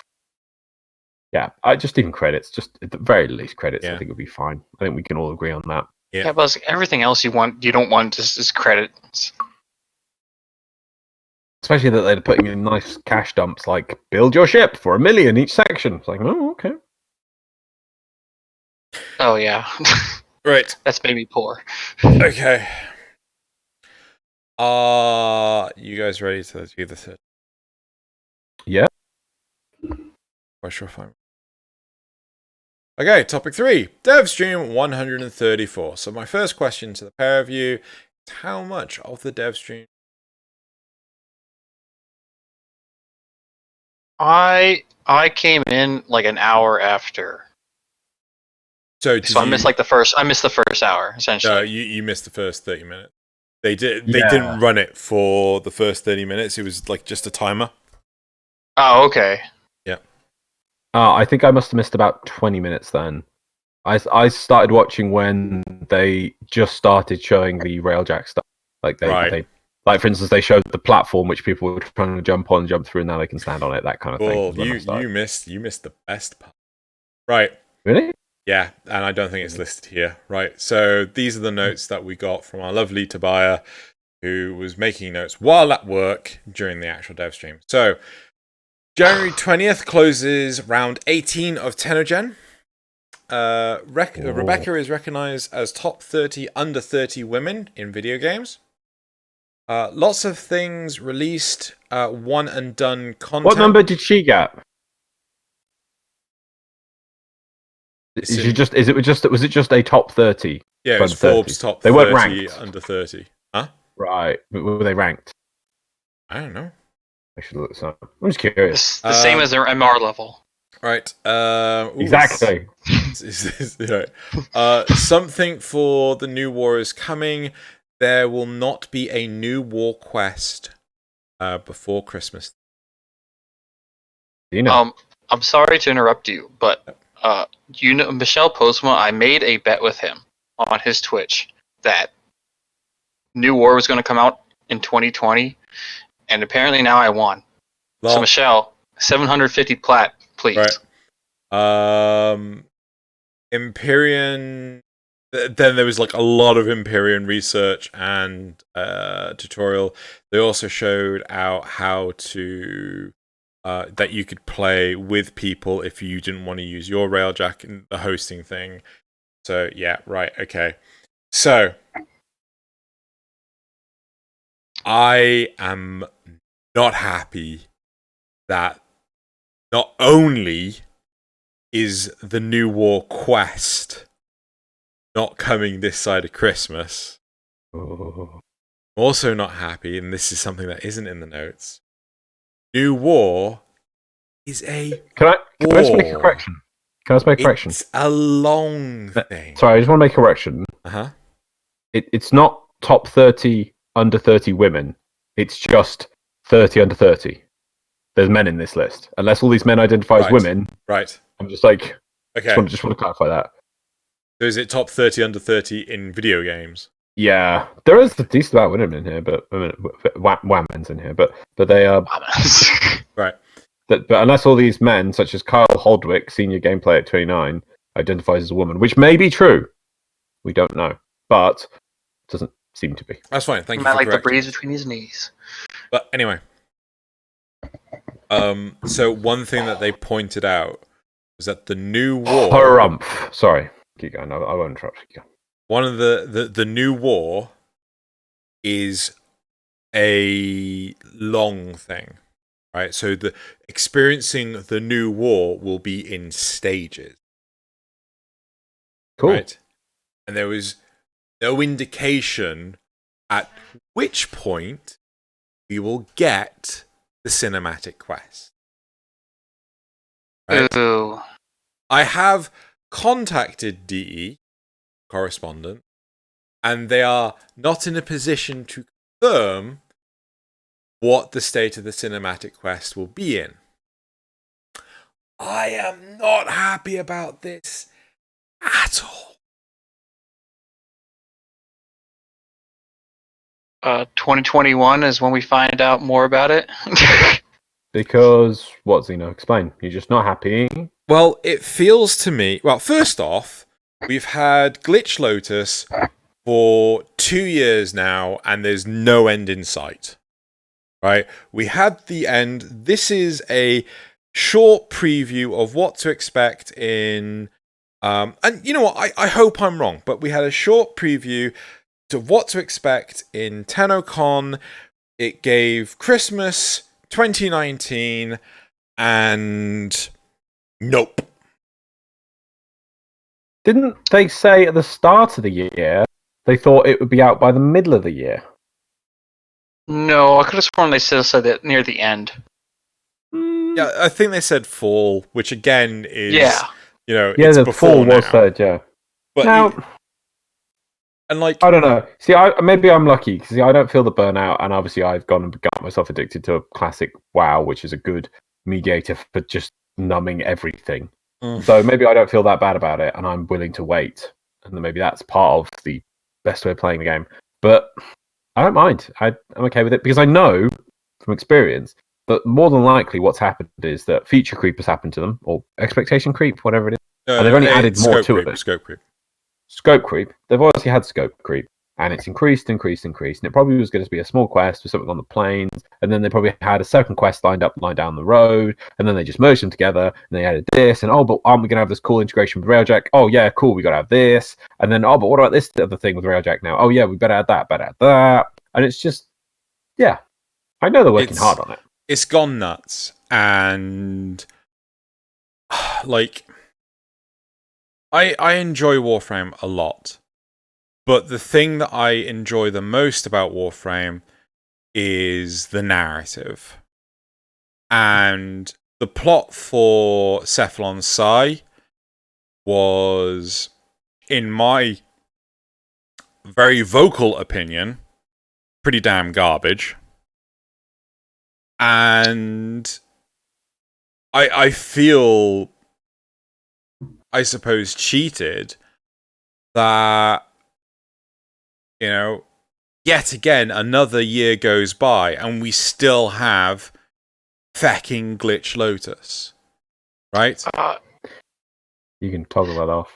Yeah, well, no. About Glitch Lotus, I've been thinking about it, and I realized, to be honest, you're gonna have two outcomes, no matter how our new war goes. It's either Lotus is gonna come back, and she's gonna be like, you know, our old Lotus, Space Mom again, or she's not going to come back, and we're going to have Glitch Lotus forever, because I don't think they're going to, like, you got to think about how many lines Lotus has for so many missions.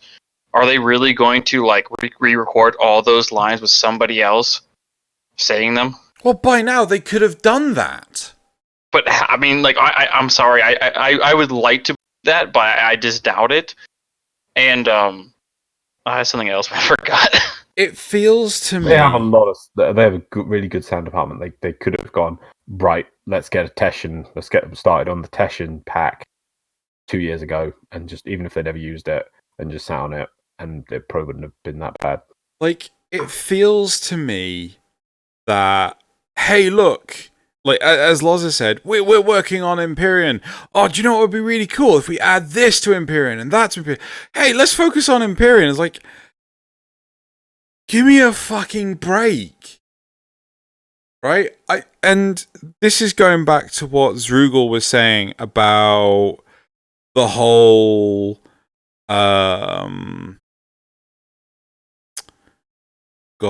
would I rely on other people to record footage? And the answer is now yes. If we do not have a cinematic quest this side of Christmas, I'm taking a break from playing the game. I'm still happy to continue recording content, doing 10 o'clock and things, doing arbiters, but I'm not going to watch the dev stream, and I'm not going to play the game. What was our cinematic quest last year? Sacrifice! No. Yeah, Sacrifice. Was that this year? No, that was last year.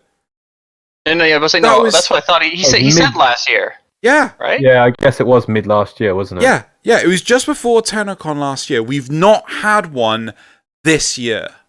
Yeah, it came out in like June. Right? Well, that's how it's been for a while. It's been every other year we get a cinematic quest ever since they stalled. A few years ago. So we had the second dream in 2015. December 2015. We then had the War Within, November 2016. Oh man, that was so delayed. We then had November 2017 was that? Wait, when was the second? You said second dream was December 2015. Well, I didn't say 2015. Someone else said 2015, and I echoed it. Oh no, it was 2015. Yeah. No, second dream was 2015. I couldn't believe it either. But...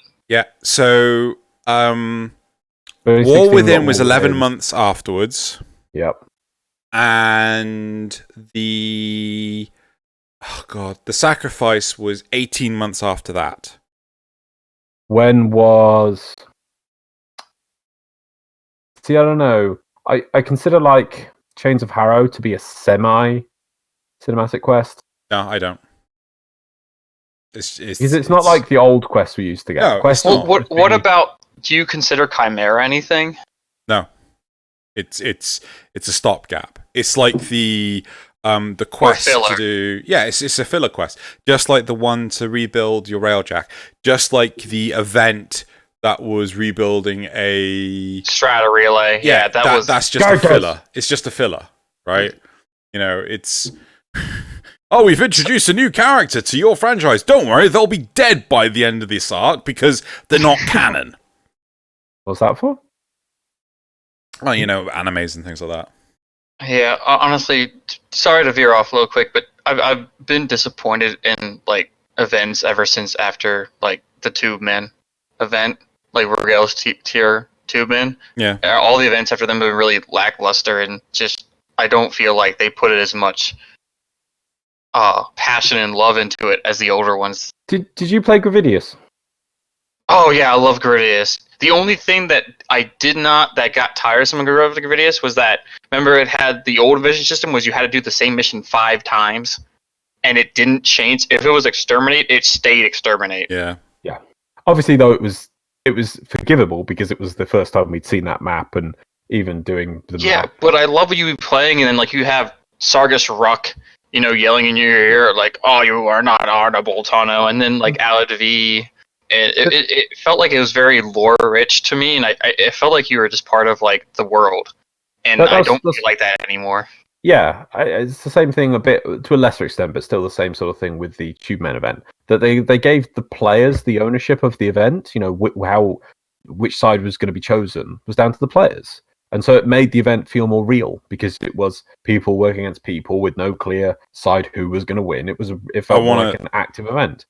I want to bring this back to the actual topic. Yeah, I apologize. Dev stream. But it feels to me we're not getting the cinematic quest because a lot of resources have been put into Empyrean. We didn't get Fortuna because they shoehorned in. No, it's our belief, right? They shoehorned in the completion of the sacrifice before TennoCon 2018.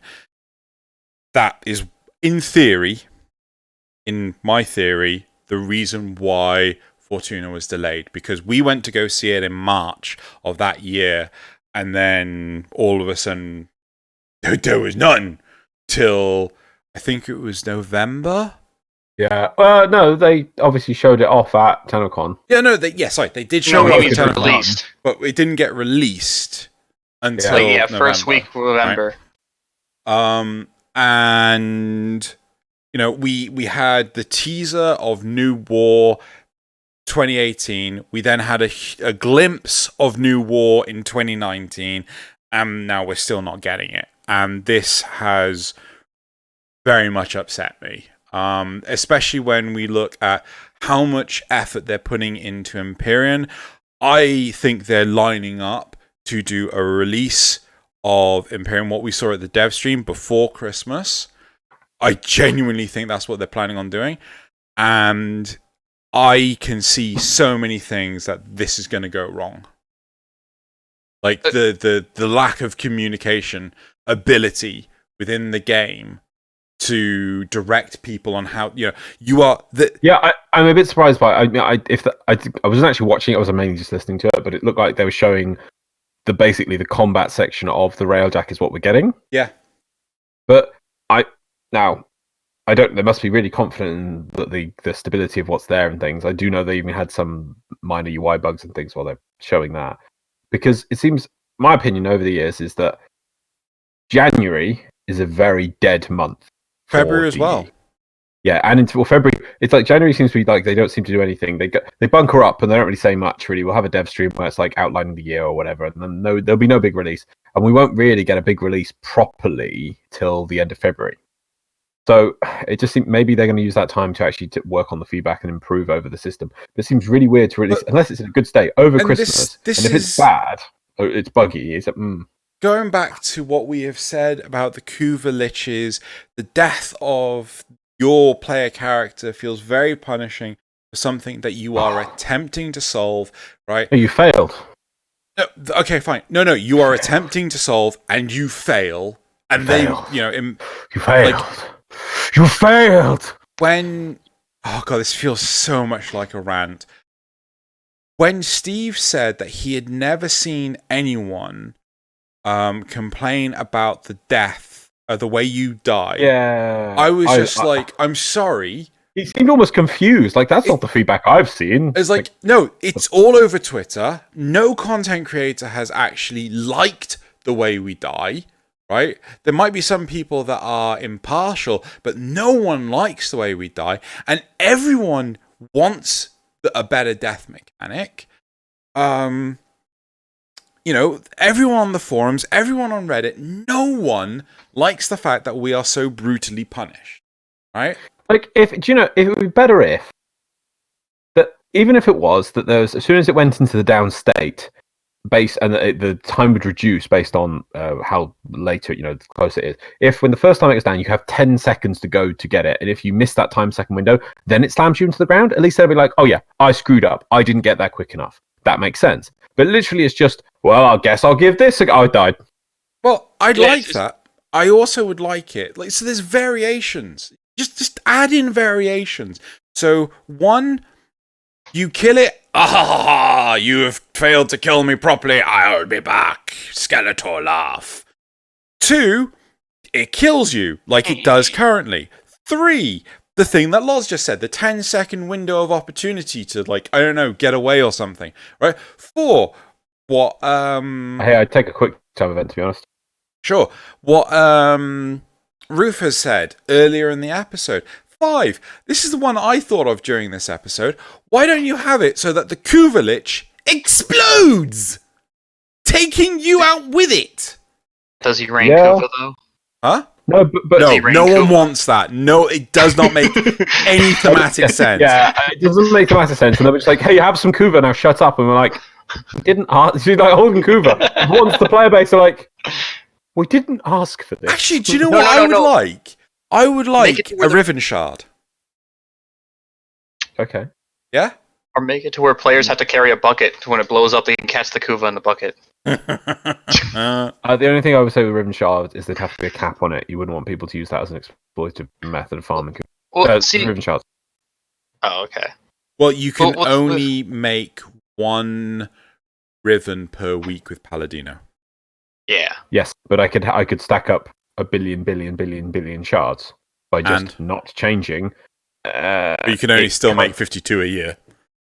Yep, but I could save up so I've got enough. Like with all resources in the game, I've got enough for the next 10 years and never have to get those resources again. And then I start saying, what's the point of having these Riven Shards in these relics? I have 52 million. Well, I mean, that can be argued with anything, but Kuva makes fuck all sense. Yeah, I mean, that.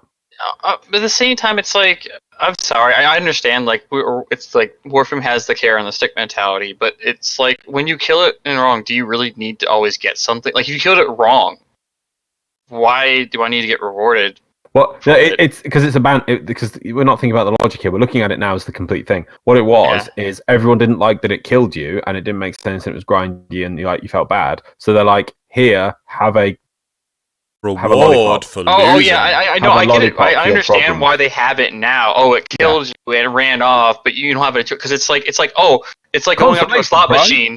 It's going up to a slot machine, pulling the lever, and the lever and the slot machine punches you out in the throat, and you just die. It's like, oh, try again with your revive.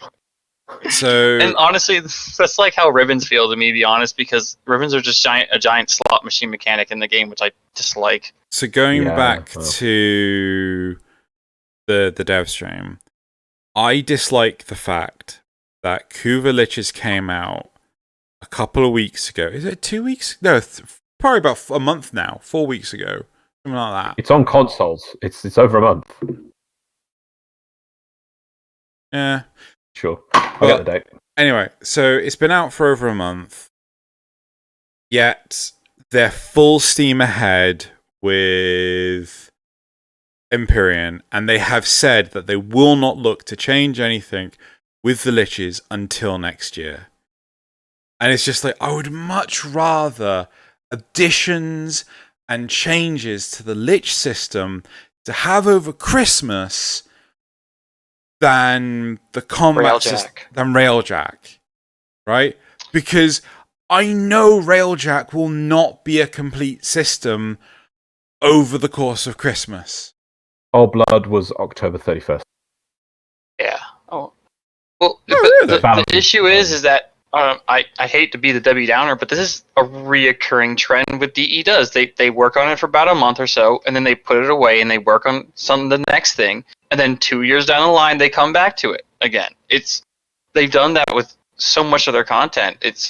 They don't stay there for very long. I would say my feeling on Empyrean and Railjack is this is going to be a big thing for a while.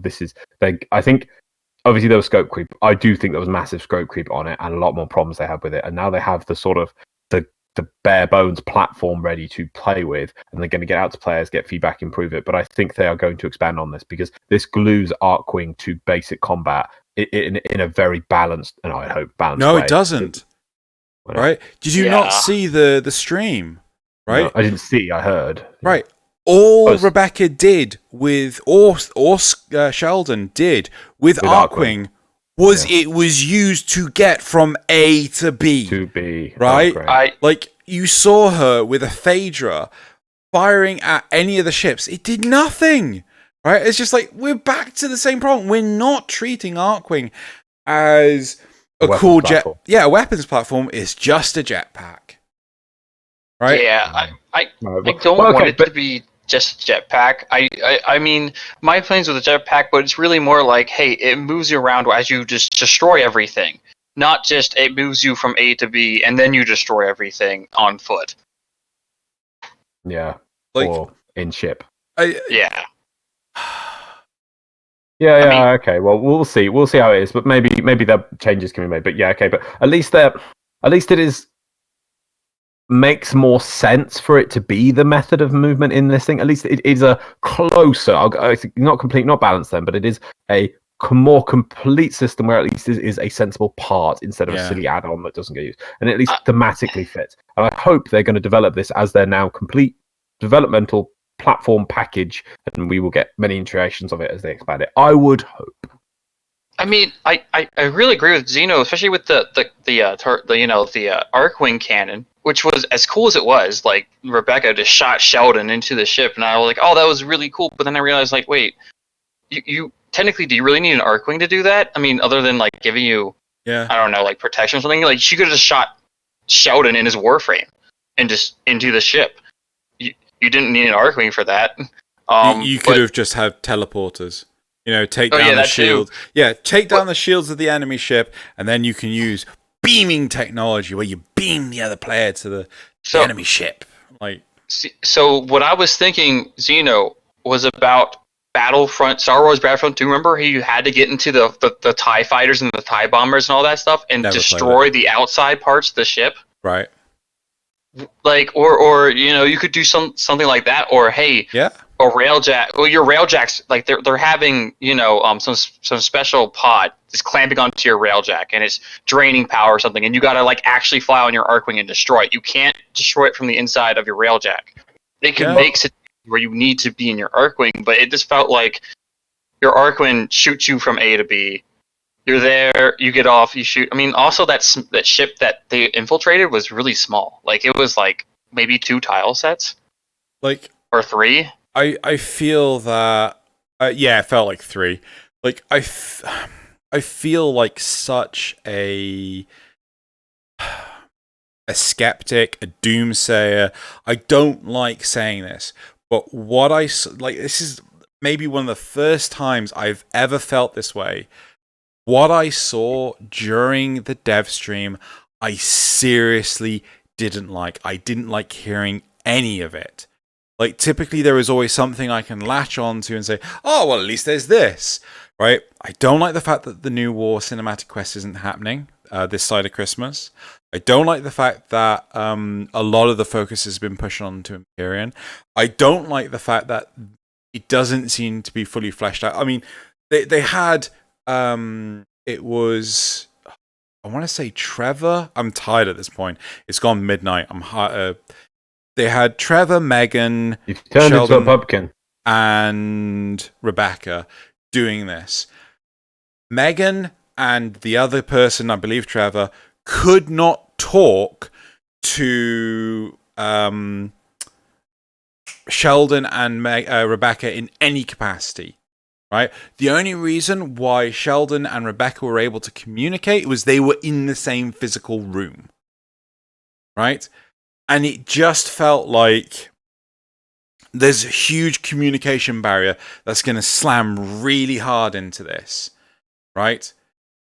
Yeah, okay. Yeah, no. You've got the whole pubby thing going on, but unless I can communicate properly to other players, we need more ammo, right? Then everyone's just going to be on the same ship and they're just running around like lunatics trying to do something. 2 people could be doing exactly the same job as each other and not know it because they can't communicate. Can I just say something? Have we lost the experimental flight mode? What experiment? Arcwing. 6 Degrees of Freedom? Don't think so. Do you not find it? No. If we've lost that, I'll be upset again. Because you are aware Steve said something about it, like, are we getting something like that as we get it? And he said, we had 3 flight modes and they were all half broken, so we're gonna combine them and make one. And I'm like, this is awful. Oh, I can go up and I can go down.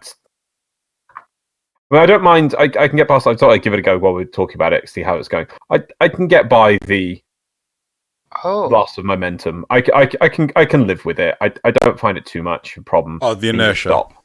Yeah, Yeah. I can get by. We just magic space things, but I cannot get by. I want to fly up, bling. I want to fly down, bling. Like I loved looping and flipping and going around objects, and I could explore them on my own. Oh, that better come back. We better get 6 degrees freedom. No, but Loz is right. I'm looking at the options right now. It's no longer in there. The experimental flight mode. I'm gonna just spam things if I don't get that back. That was Arcwing for me. There's just nothing to do, but yeah, right. Yeah, you know the whole card of make Arcwing great again. Yeah, fuck it, just a bam. There you go. When Arcwing had 6 degrees of freedom. Yeah. Well, you said, Bill, about the communications. Like I saw this, even the munitions. Like you talked about it. It's like if you remember, you saw Rebecca go up, and there's not just like one munition. There's like 3 different kinds. So if I had to say, "Hey, Xeno, make me more ammo," what kind of ammo do you want? Just make me more ammo. Yeah. Just make me more ammo. It's like, what do you want me to do? And like as I said before, before Loz showed up, another thing is like with the whole, oh no, there's fires on the ship. It was just an asset flip of like mining on the planes or Fortuna, where you just walk up with your mining laser and you hold down the trigger, and then it goes and the little circle comes up, and oh no, it's finally out. It's the same mechanic thing. It's the same minigame. Yeah, it's the same. It's like there's no difference. Like the aesthetically, it would actually make sense for the old minigame to be there. The whole paint a follow a path. Yeah. Just. Yeah, but the reason why they got rid of that was also because the controllers. It's like I use a controller a lot. It's kind of difficult to do that. Yeah, but they could have made it easier. All it would have been is that. Oh yeah, true. It's you look at it and it goes do a diagonal this way, so you just do a diagonal, right, and then you pause and it gives you a new one, which again is something simple like up and then left. It was very complicated. It went do a figure of 8 that loops in a circle or something, and I imagine with a controller that must have been hell. But they could have done it. They can just do a cross. Yeah, and the cross I see what you're saying. They should have made easier symbols to do. Yeah, and then do multiples. I always hated the fact that when you do hacks, you do one hack and you hack it. Why doesn't it go first level? In other games you'd be like level 1 hack passed, now into level 2, and you've got one time bar for all of them, and you have to get through as many as possible. Why not? Why can't it be like that? Well, I was actually funny enough. I was thinking about Arcwing on the way here because I was listening to one of the older Tenno clocks, and I was thinking, what about like if you had to hack into their shield, like the ship, like in Railjack, and you had to be in Arcwing though mode to do it, and you were stuck, and like you could use a cipher, but the cipher is going to take like 1 minute. It's going to take 1 minute. However, if you do it manually, it could be shorter. But however, you're stuck there, and your teammates have to protect you as you do it. I mean, it's like I'm just saying, there's new. I was just thinking ways that Arcwing could actually be Arcwing and not. Sorry, I wanted to say nothing like that. Yeah. For the Arcwing thing again, I didn't see the footage, so I don't know what size of ships they're attacking. But the one thing I want to see is capital ships appear. And if a capital ship appears, you can't fly your Railjack too close to it because you're a big target and its main guns will attack on it. So you have to send people in Arcwings to go shoot the turrets off the big ships, so then you can fly your Railjack closer and attack it with that. That's what I want to see, that kind of thing. Oh, I was talking about that with like Battlefront 2, Star Wars Battlefront 2. Yeah, I thought that was. I've not played Battlefront 2, but I felt that's kind of what you're kind of getting at. Yeah, that's what I was saying. Like you could disable parts of the ship, like the guns, like you said, as well as like the shields and a whole bunch of different things. But as far as I saw in the Desert Ring, I didn't see a capital ship. Did you, Xeno? No, there wasn't one. They had. I want to attack galleons because we saw them attacking galleons at TennoCon. And this is the thing that I'm really not happy, the fact that they're making this stuff episodic. I was against the we're going to release this in 3 parts. Like, we have the dry dock. That's going to be shit. You're just going to have a room. That's all. I fucking called it. I know you said it should be the room, and I said you get to build the ship, and I'm pretty sure I was right on that. Oh yeah, no, you were right on that. But you wouldn't be able to do anything with the fucking ship. Yep. It's like Star Citizen. Well, years ago. I was like, look, you're shipping a dock. Look at that. So pretty. Yeah, I've if you watched and listened to the dev stream and you really enjoyed it, good for you. Like, seriously, I don't want to make you feel like you shouldn't like it. At the same time, fucking hell, the hate flows through you. Yeah, I'm Enhance it. Another question I was curious about, because I was thinking about it as I was watching Deadstream. Again, back to the ammo things. Did you notice how you had to have X amount of resources to make the ammo, right? Yeah. Whose pool is it taking it from? This is a fair point.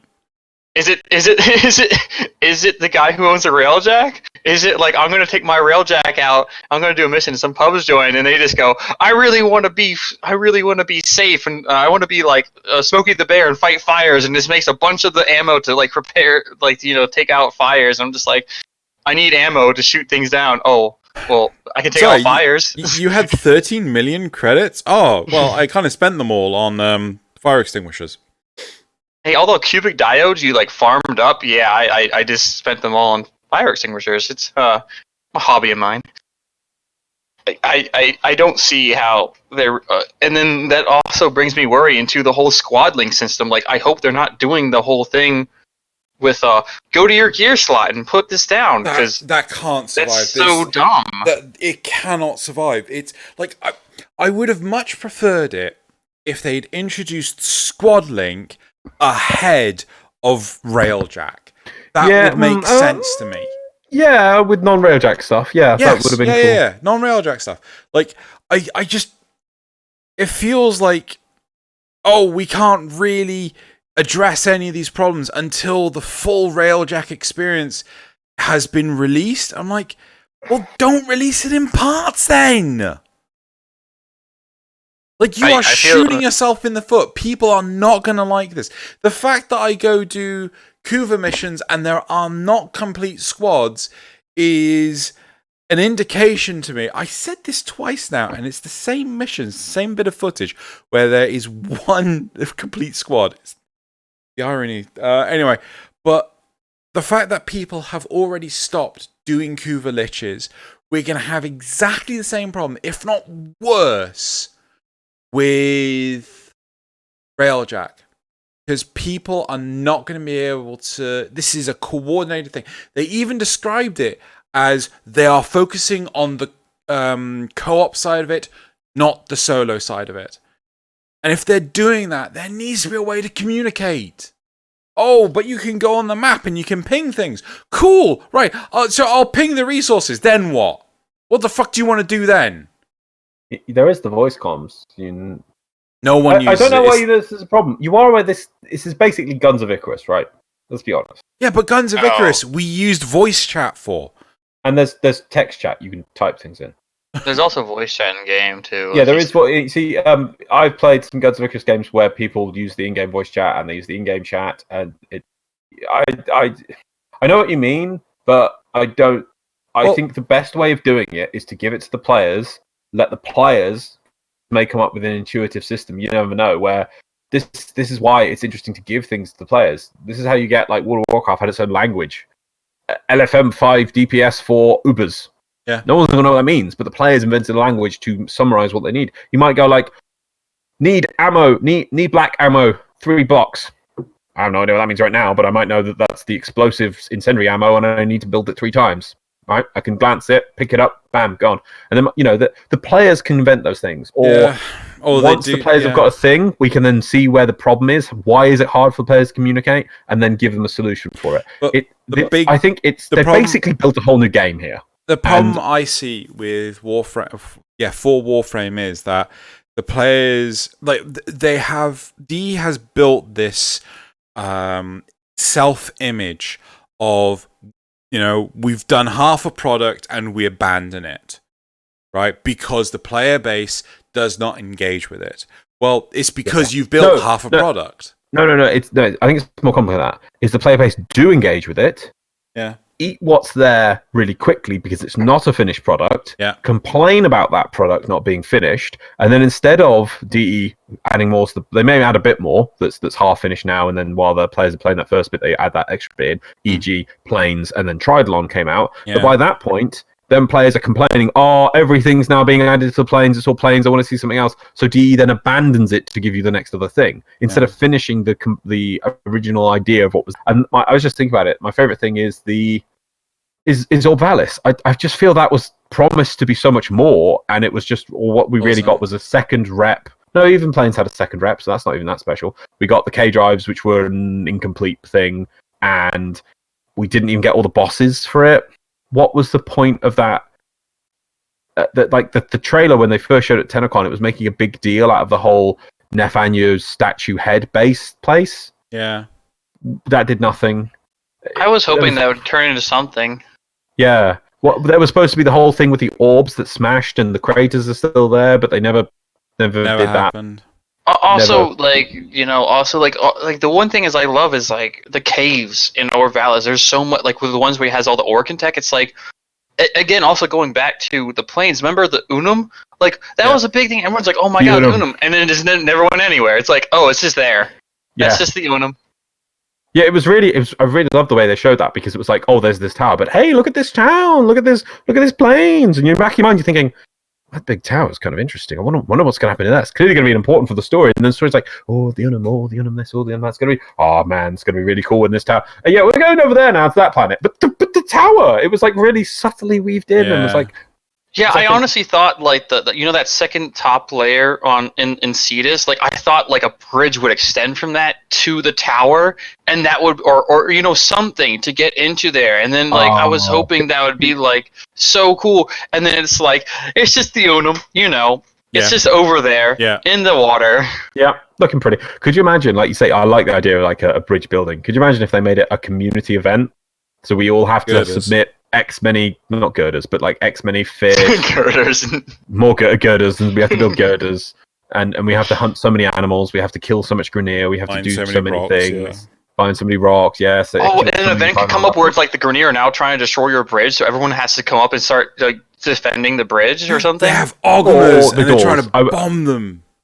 Oh yeah, that'd be so. Oh, people have to get an Arcwings actually and use it for once. You could make it that you have to defend the door from, because it has to still be on the plains. Let's be fair. I wouldn't push it too hard to actually get gameplay in Cetus. It would have to be on the plains, but you could have it that Ogmers are flying at the door. Yeah. And if they got to a certain point, they despawn, and that counts as an Ogmer getting through, and you have to stop Ogmers getting through, and it'd be based on the community's overall goal. Yeah, that's fine.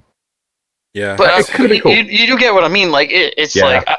The thing is, like, one thing I fell in love with Warframe was like, because I started like update 7, like a few months after it came to open beta in Steam, and I was just seeing, wow, this has so much potential. There's so many things they could do with it. It seems like it could go anywhere and everywhere, and unfortunately, it didn't really stick with one. It also felt like they could deliver that, because you got those weekly events that did feel like they were a bit rough, but they were explosively open, if that made sense. Yeah. They were trying to achieve things. Like I think one of your favorites too, Loz, is the Proxy Rebellion. I love that with all the robots. Oh, that was so. I remember I opened up a door, and my friend and I was, and we just got mowed down with just so much plasma fire. It was hilarious. It was great though.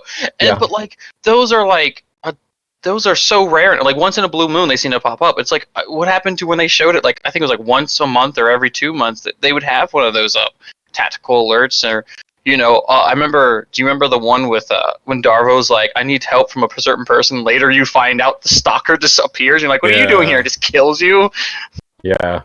I just really miss it feels those we days. have lost all those nice touches. Yeah, where they were. Yeah. It was a small little thing that felt bigger. Instead, now they're trying to aim for these big things, but to be honest, when they deliver them, they feel small. It's a mile wide but an inch deep. Yeah. Yeah, I think the problem is that they're not.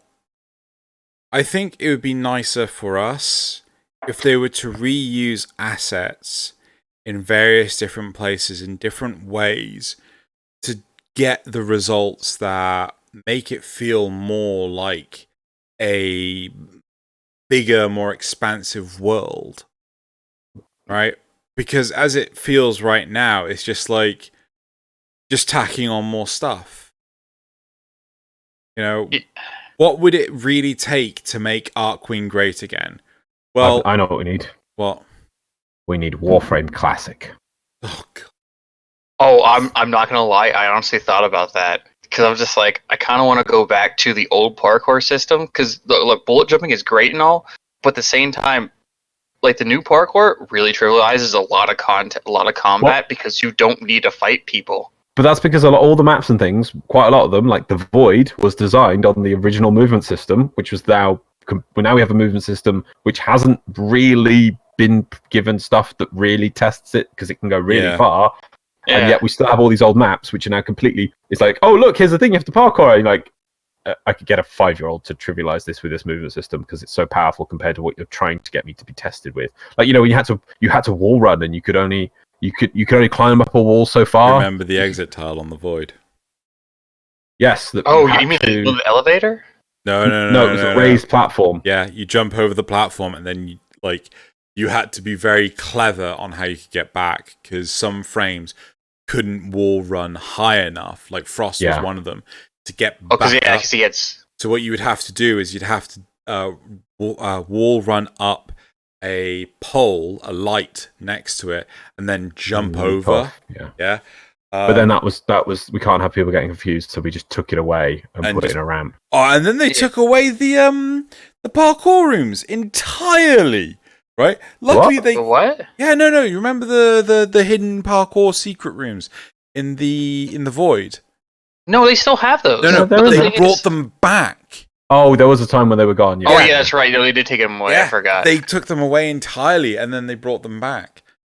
Speaking of the secret rooms, do you remember the one where the tile set where the elevator is in the Void Tower, right? Yeah. And it has those giant columns. Yeah. There's a secret room up there, very up, and you had. I remember finally getting that in Parkour 1.0, and it was so satisfying because you had to wall run, and then jump to the other one, and then wall run a bit, and then jump, and then go and keep doing that over and over, and then you had to.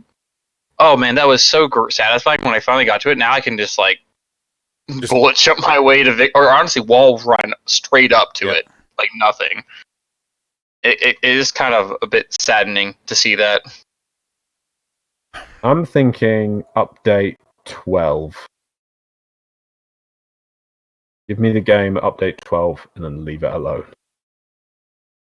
No, I'd say 14. 14? Don't we have the new Lisette at that point? Yeah, Lisette. I don't want the new Lisette. Isn't that also when Damage 2.0 was out? Huh? No. Or was that later? No, Damage 2.0 was earlier. Oh yeah, that's what I thought. But I want Arkwing, and Arkwing is at least 13. It was with Limo. I just look at the main. Sorry, I know I'm being nostalgic here, by the way, but I look at the I'm on the wiki and I just go to update 13 and the page there with Hydroid in the rain, Sentinel, Parrot Sentinel thing, like that, dark as hell. There's a couple of things vague in the distance. It's just bah! And it's the game's lost that darkness that has. That image is just. Raw. I really love the darkness it had, especially with it. One of my favorite factions to fight against is the Infested, and they get they're the redheaded stepchild that no one loved to DE. They don't really love it. It's just okay, you're here, you can go here every now and then. We'll give you a few scraps every now. Be colourful and have a gimmick and be explosive or something, and be all sort of nah. It's no, they should be evil aliens that are feasting on flesh.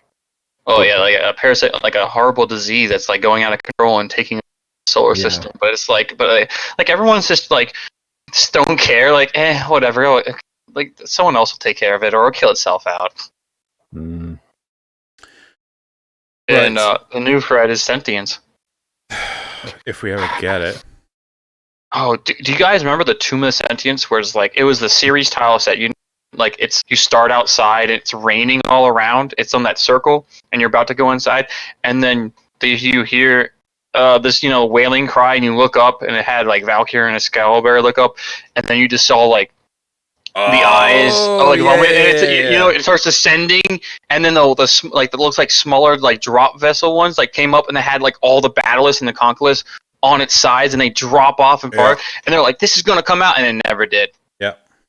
What you mean? They basically deployed the equivalent of an army that just kept coming down at you, and you're oh right, yeah, it was. There's going to be a lot of these to fight. And they look badass. Oh, sorry, what 2? Fight for that. Oh, what you fighting 2? Oh, well, look, he's spinning. Isn't that cool? He's one of the. There's 2 of them, and they're spinning. That's a threat. Okay, Disco never dies. All right. But it was In fact, it's speeded up. I remember because I made a joke animation. I remember that. It goes like, and then it just cuts, and it's like, oh man, how are we going to fight that many of these evil replicating aliens? Two. You never fight more than two sentients at once, really. Like that's it. So you go. Yeah. I mean, it's just technically you do fight. Technically you can and sacrifice, but then you're only fighting the mimics because there's that one point. It's like everything's a mimic in every single room, and it's just like, okay, this is kind of annoying after a while. Oh, mimics! Like they didn't even add. I think what one part of the quest they added in like a conquest and a battle list, and that was it. Yeah. Like it was just everything else is mimics. Eventually, your sword turns into a mimic and it starts eating you. Right. I think we should call the topic here.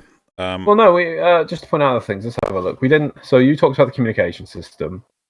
What was the important thing you said that I missed? Was that the? That was the fact that the quest, cinematic quest, is just like, right, okay. Oh, what's one of those?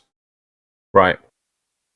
Do anyone want to say anything more about how? Because what was the last thing? The thing we didn't mention to do with Steve had. Oh, I didn't know about that feedback. His answer was that.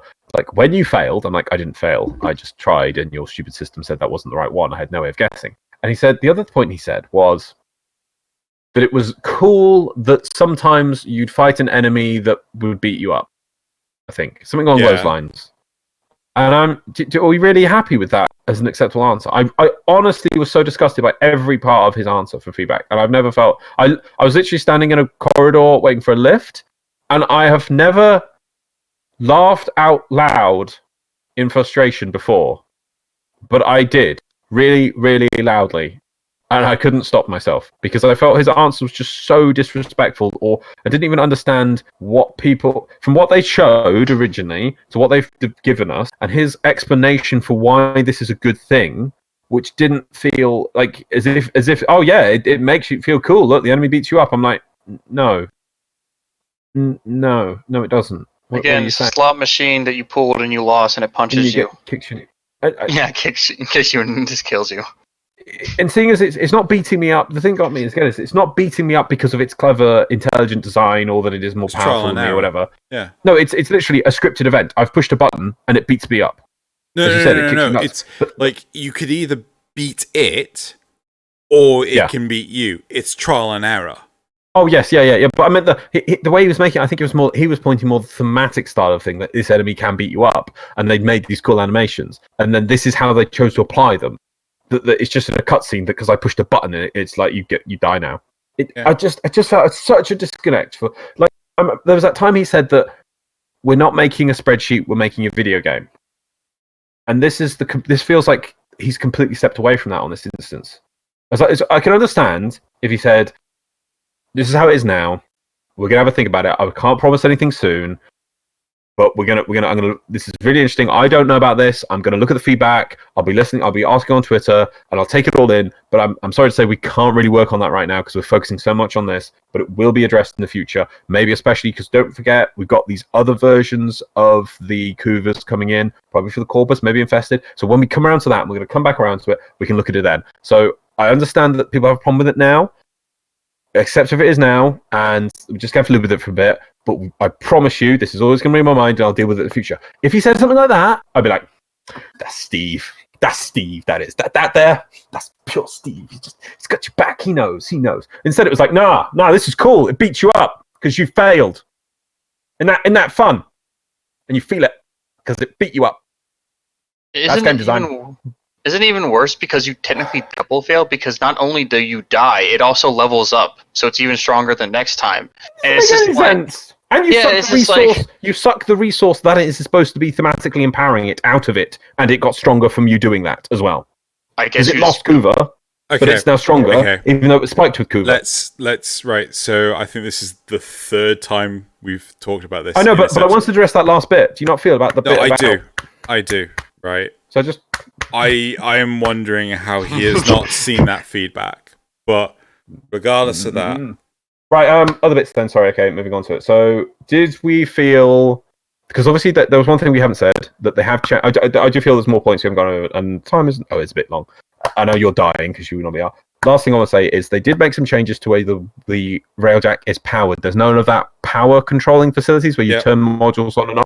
Do we feel that's a good change or a bad change, or how are we feeling about the whole? Let's be positive. How are we feeling about how the Railjack is looking to play, ignoring communications issues? I'm massively worried.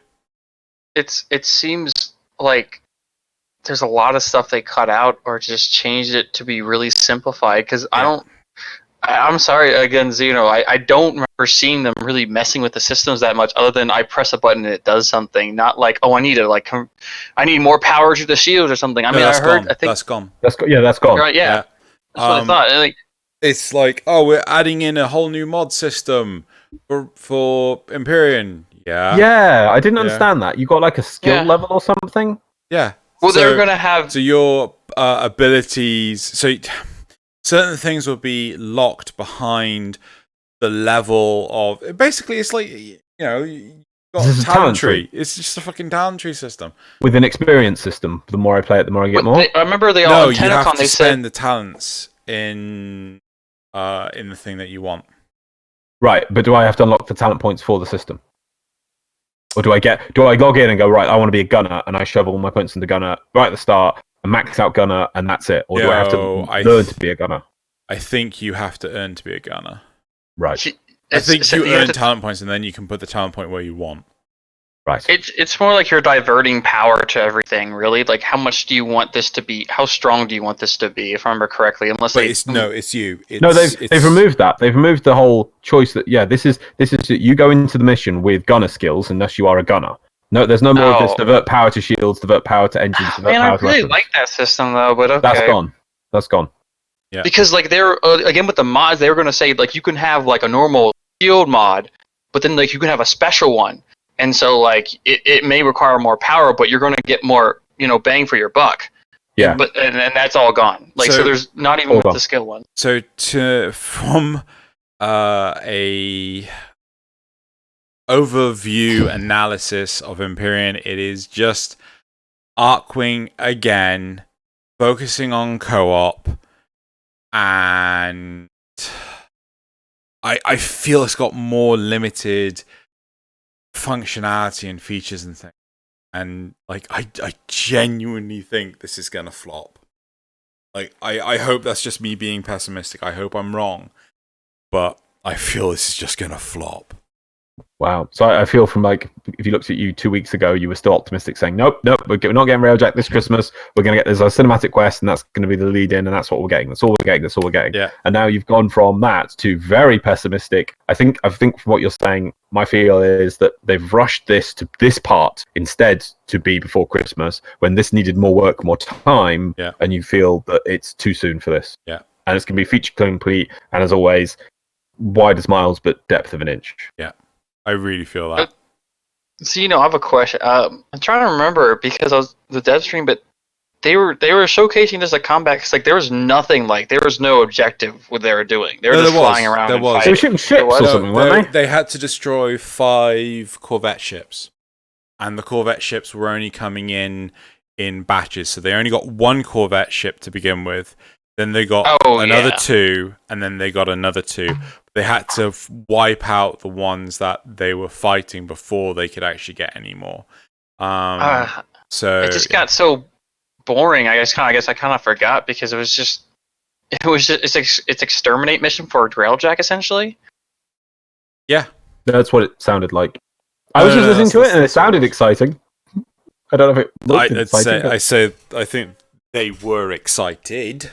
They were selling. I was just listening to it, so I couldn't see what they're doing. They were selling to me, who was just listening, that it sounded exciting gameplay-wise.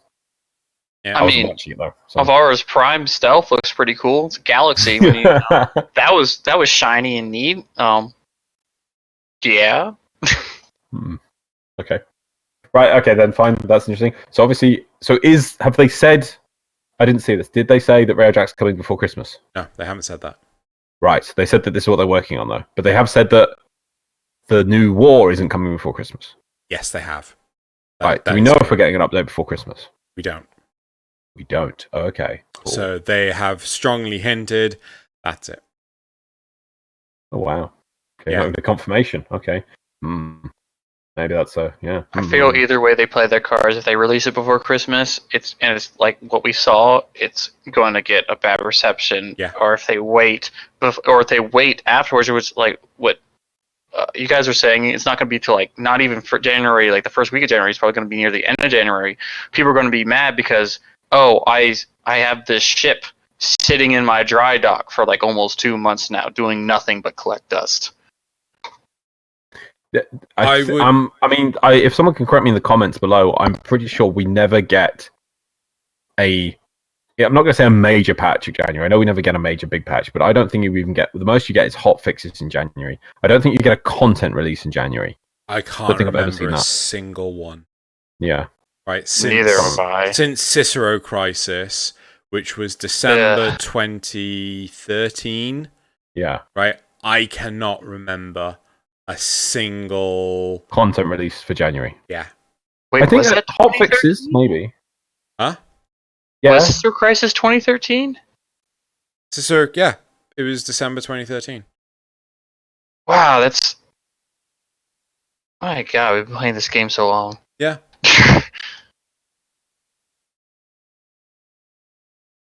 Yeah. Okay, well, we'll have to wait and see then. So, yeah, this is interesting. And obviously, we're recording this literally right after the dev stream. I'm going to have to give it a proper full watch. And I can't wait to see next week what people say about this. You know, I hope people are excited. I hope people have spotted things that I just completely missed. I ended up talking to a lot of people post the dev stream to get a understanding. Some people believe that the new war stuff is still going to be a cinematic quest at some point. But like the way Steve said it just made it sound like the new war is not going to be a cinematic quest anymore, and that really got up my nose. You love them cinematic quests. I just want the fucking plot! I honestly don't know what we're doing anymore. Like, fucking go hire, what's her name? Christine Warcraft Books. I can't remember her name. Oh, I mean, yeah. Oh, Yeah, but speaking of book. lore, Xeno, do you remember in TennoCon when they said the Railjack was also going to introduce lore about the Void? Like, I think, if I remember correctly, Steve even said something about the Man in the Wall. Well, and there was the Plains Deviri and all that stuff. And so yeah. Let's make some predictions now before we round it off then, because I think Xeno's probably will uncork his frustrations of rage for hours on end. When do we feel now, at the end of 2019, when are Plains of Deviri coming? 2021.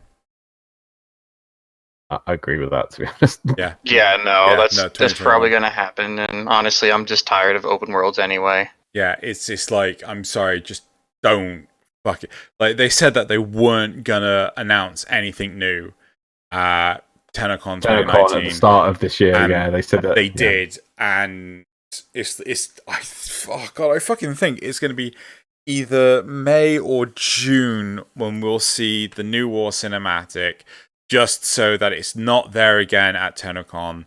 Because I'm so upset. I am not happy. Well, okay, I think so. Let's finish it off there then, because Xeno needs to unpack himself and calm. Need a pee. And pee. Need to look at memes. Right, let's look at the memes. You're right! Let us always improve our mood by looking at the precious memes, which... He broke his rule. I'm going to tell people. I have not... No, I've broken the rules. You have broken I have broken... No. Broken your rule. No, I haven't. You wait, no, I've broken the rule. You have. No. Yep. No. Rule breaker. So there's some memes. Let's start with meme number 1. No, that's not what we start with. What do we start with? Meme frame review. There you go. Well, it's interesting that you say that, Xeno. And that is how I've broken no rules. So first we have the first meme, which is 69? There we are.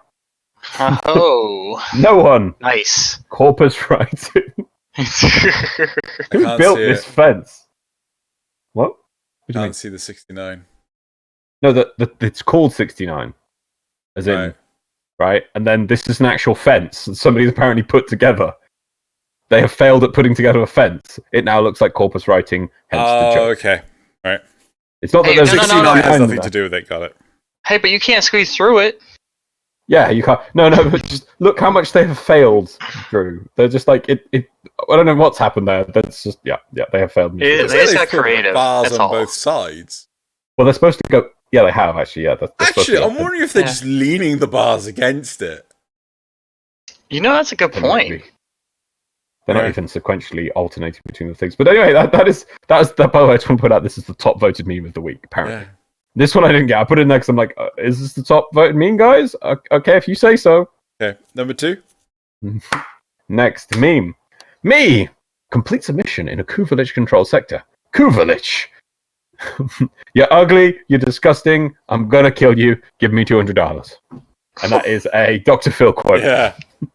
And Wait. so there was one with just the Dr. Phil, but someone's added the Kuvalich over the top. That was the Did original idea. Dr. Phil actually say that? Pretty sure. Wow. Otherwise, it wouldn't be a meme. That's how you get memes. Yeah.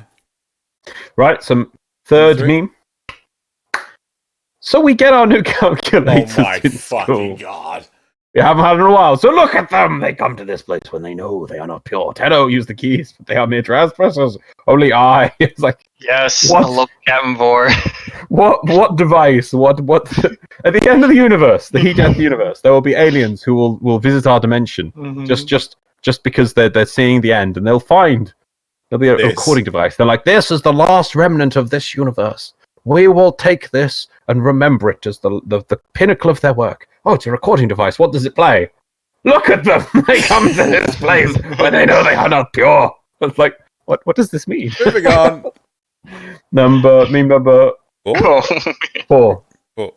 Oh yeah, this is repeat meme week, by the way. Okay. Loads of repeat memes this week. So we got our old salesman meme here. Railjack, how to force your players to do index. Ordis slaps roof of Railjack. This bad boy can fit so many credits in it. I love it, but it's a lot. But the thing is, like, index isn't a problem. Rathum is, in my opinion. Sorry to get off track. Oh, yes, I know, but it's more like because we need the credits. Yes. Yeah, I mean, but I don't have an issue with index because I ended up spamming it a bunch of times. I don't think anyone has a problem with the index. It's more the amount of credits that you can shove into a Railjack is the problem. And hell, our Railjacks don't even have guns yet, so I'm worried how much they're going to cost. Right, anyway, moving on to meme number 5. Improvise, adapt, overcome. How we all imagined Kuvaliches. 'Tis but a scratch. Yeah. Every Tenno after fighting their first list, realizing it's not exactly what we were promised. Yeah. Oh, man. This isn't fucking mentioned anywhere. Can someone just show that to Steve, please? Yeah. Actually, I think I will, actually. Yeah, next. Spam Twitter just. just spam him with memes. And then the final meme of the week, number 6, is chicken wings. I didn't want to do one of these because this meme won't die. This meme has a life of its own for some reason. These women are yelling at this cat. I have to try and understand the origin of this meme because it just gets me. But anyway, we have Master Tess and I upset about me killing the animal. Me trying to collect 25 condoc wings for Grendel. Wait. So true. Wait. We had to conduct that for Grendel? I just wanted to make hot wings. Oh. But it just fits so well with he complaining every time you kill those birds. It's brilliant. Oh, well, let's go on to the community shout-out, Xeno. You're not going to do the 7th one? Let's go on to the community shout-out, You're not Xeno. gonna- Can't you you're not- take a hint?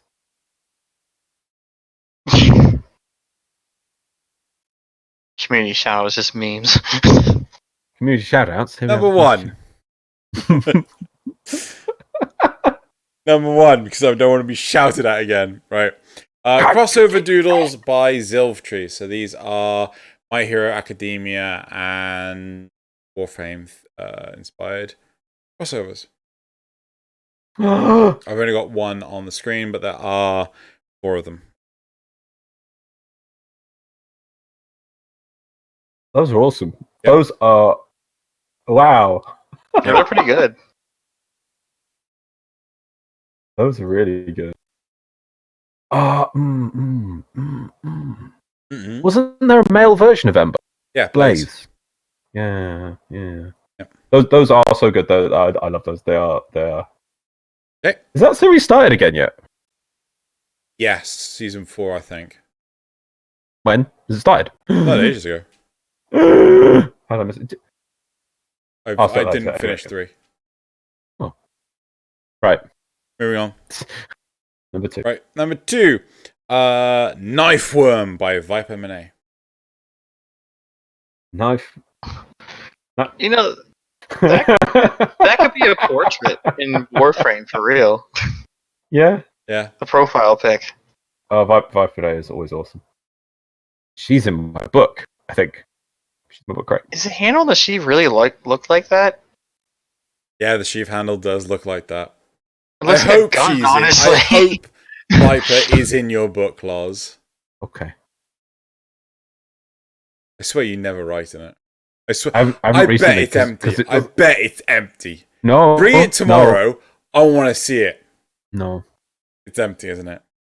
It's not empty. It's empty. But it's not. It's Empty. hardly full. Totally Right, empty. let's move on. Number 3. Number 3 is this gorgeous Cora by Zephyr. I really still don't know how to pronounce this name. That's awesome. Zigfoot. Every week we get Zigfoot. It's just that. Can we have the anime already, please? Can we just have the anime already, please? Looks like new waifu competition. Then we have number 4, which is Christmas Grendel by Dasta Creations. I think that's Turkey.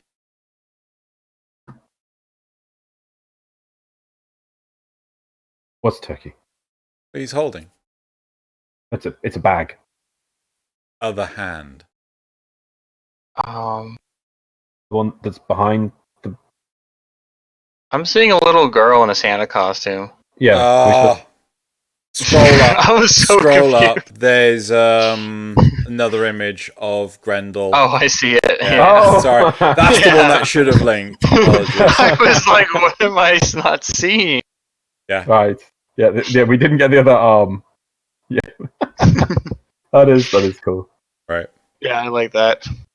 That was number 4. Number 5 is My Hair, My Frame, My Orders in My Back by Plickit. I rarely drawing females and accidentally made Warframe shampoo advert. I just love Orders. I like the star in the background. Oh, I don't know what that is with the mustache.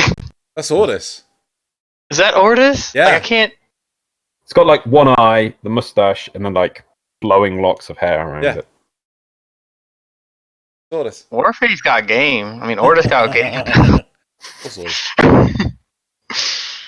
Right. And then number 6 is a work in progress of Grax Ivara by Faven.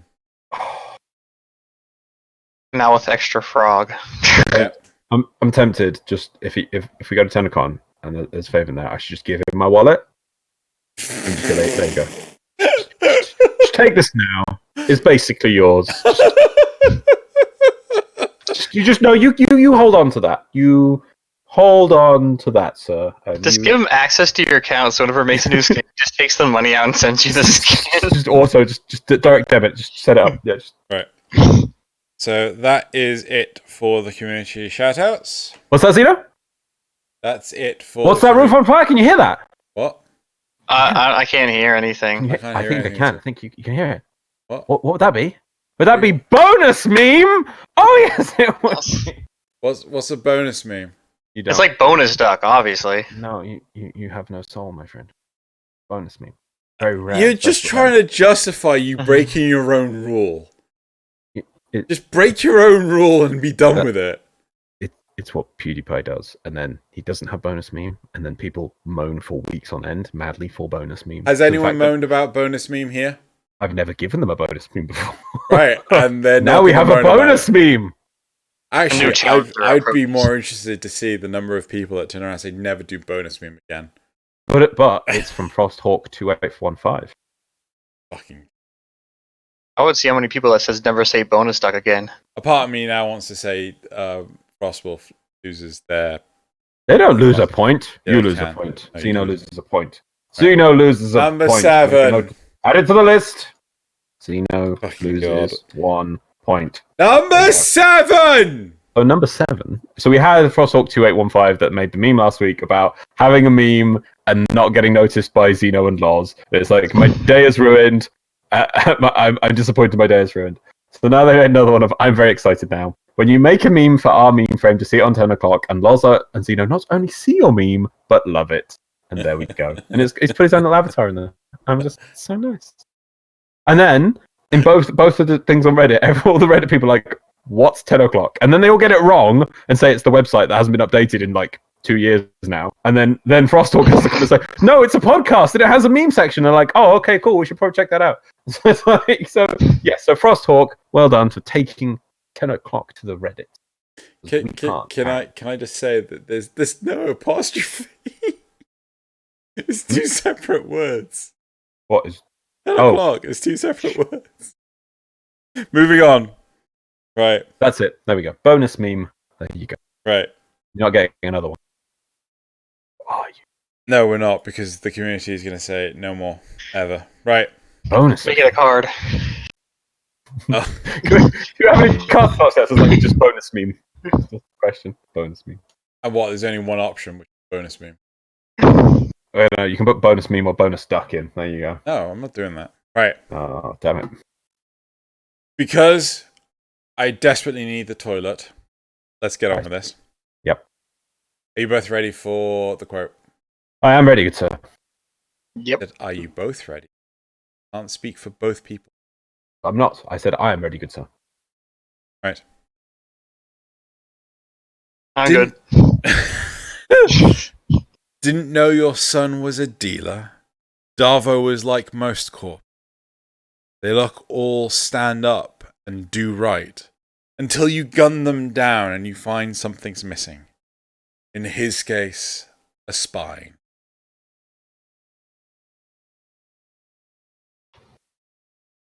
Look, Mad Max. Nope.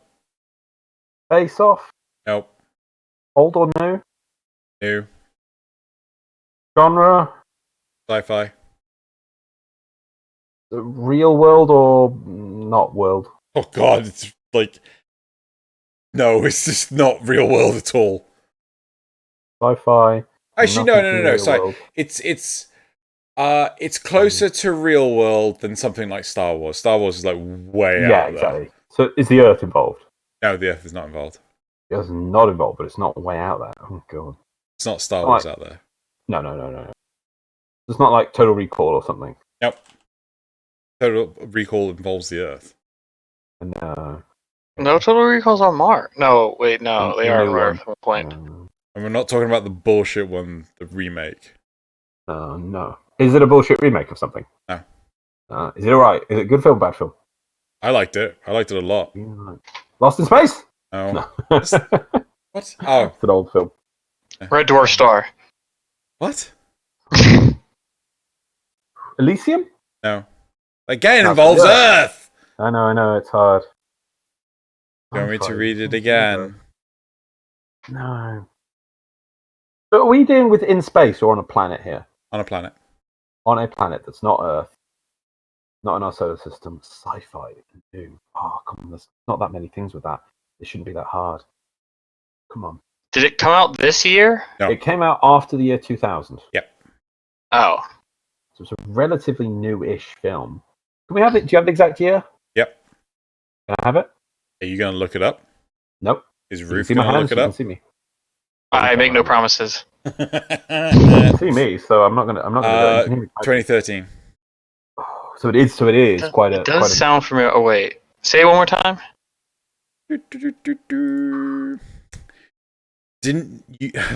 Didn't know your son was a dealer? Darvo was like most corpus. They look all stand up and do right until you gun them down and you find something's missing. In his case, a spine. Is the word "son" the same? Yes. And Is the only word different, Darvo? No. Okay.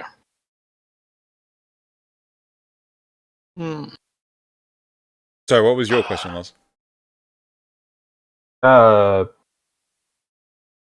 and spine. So what about sun and spine? Is sun the same word and is spine the same word? Yes and yes. Yeah, because that's when it gets me. So it's like a character who has his son or something's been done, like almost like just let him. It's like the John Wick thing where there's like the dad and the son, and then the son's done something wrong and gets gunned down. That's my brain's going. But this shouldn't be that hard. Come on, this is. Do you know if I've seen this film? Have we seen this film? I'm very sure you've seen this film. I don't think we saw it together. Okay, not on Earth. Is it one of the Star Treks? Nope. Ah. No, that has Earth in it. No. You know, I'm drawing a blank, and Oh yeah. I've got a blind spot here, and I know you need toilets, so I don't want to sit here and torture you. So, you going to take any more guesses? Roof on Fire? I have no idea. Like, give you the original? If you want.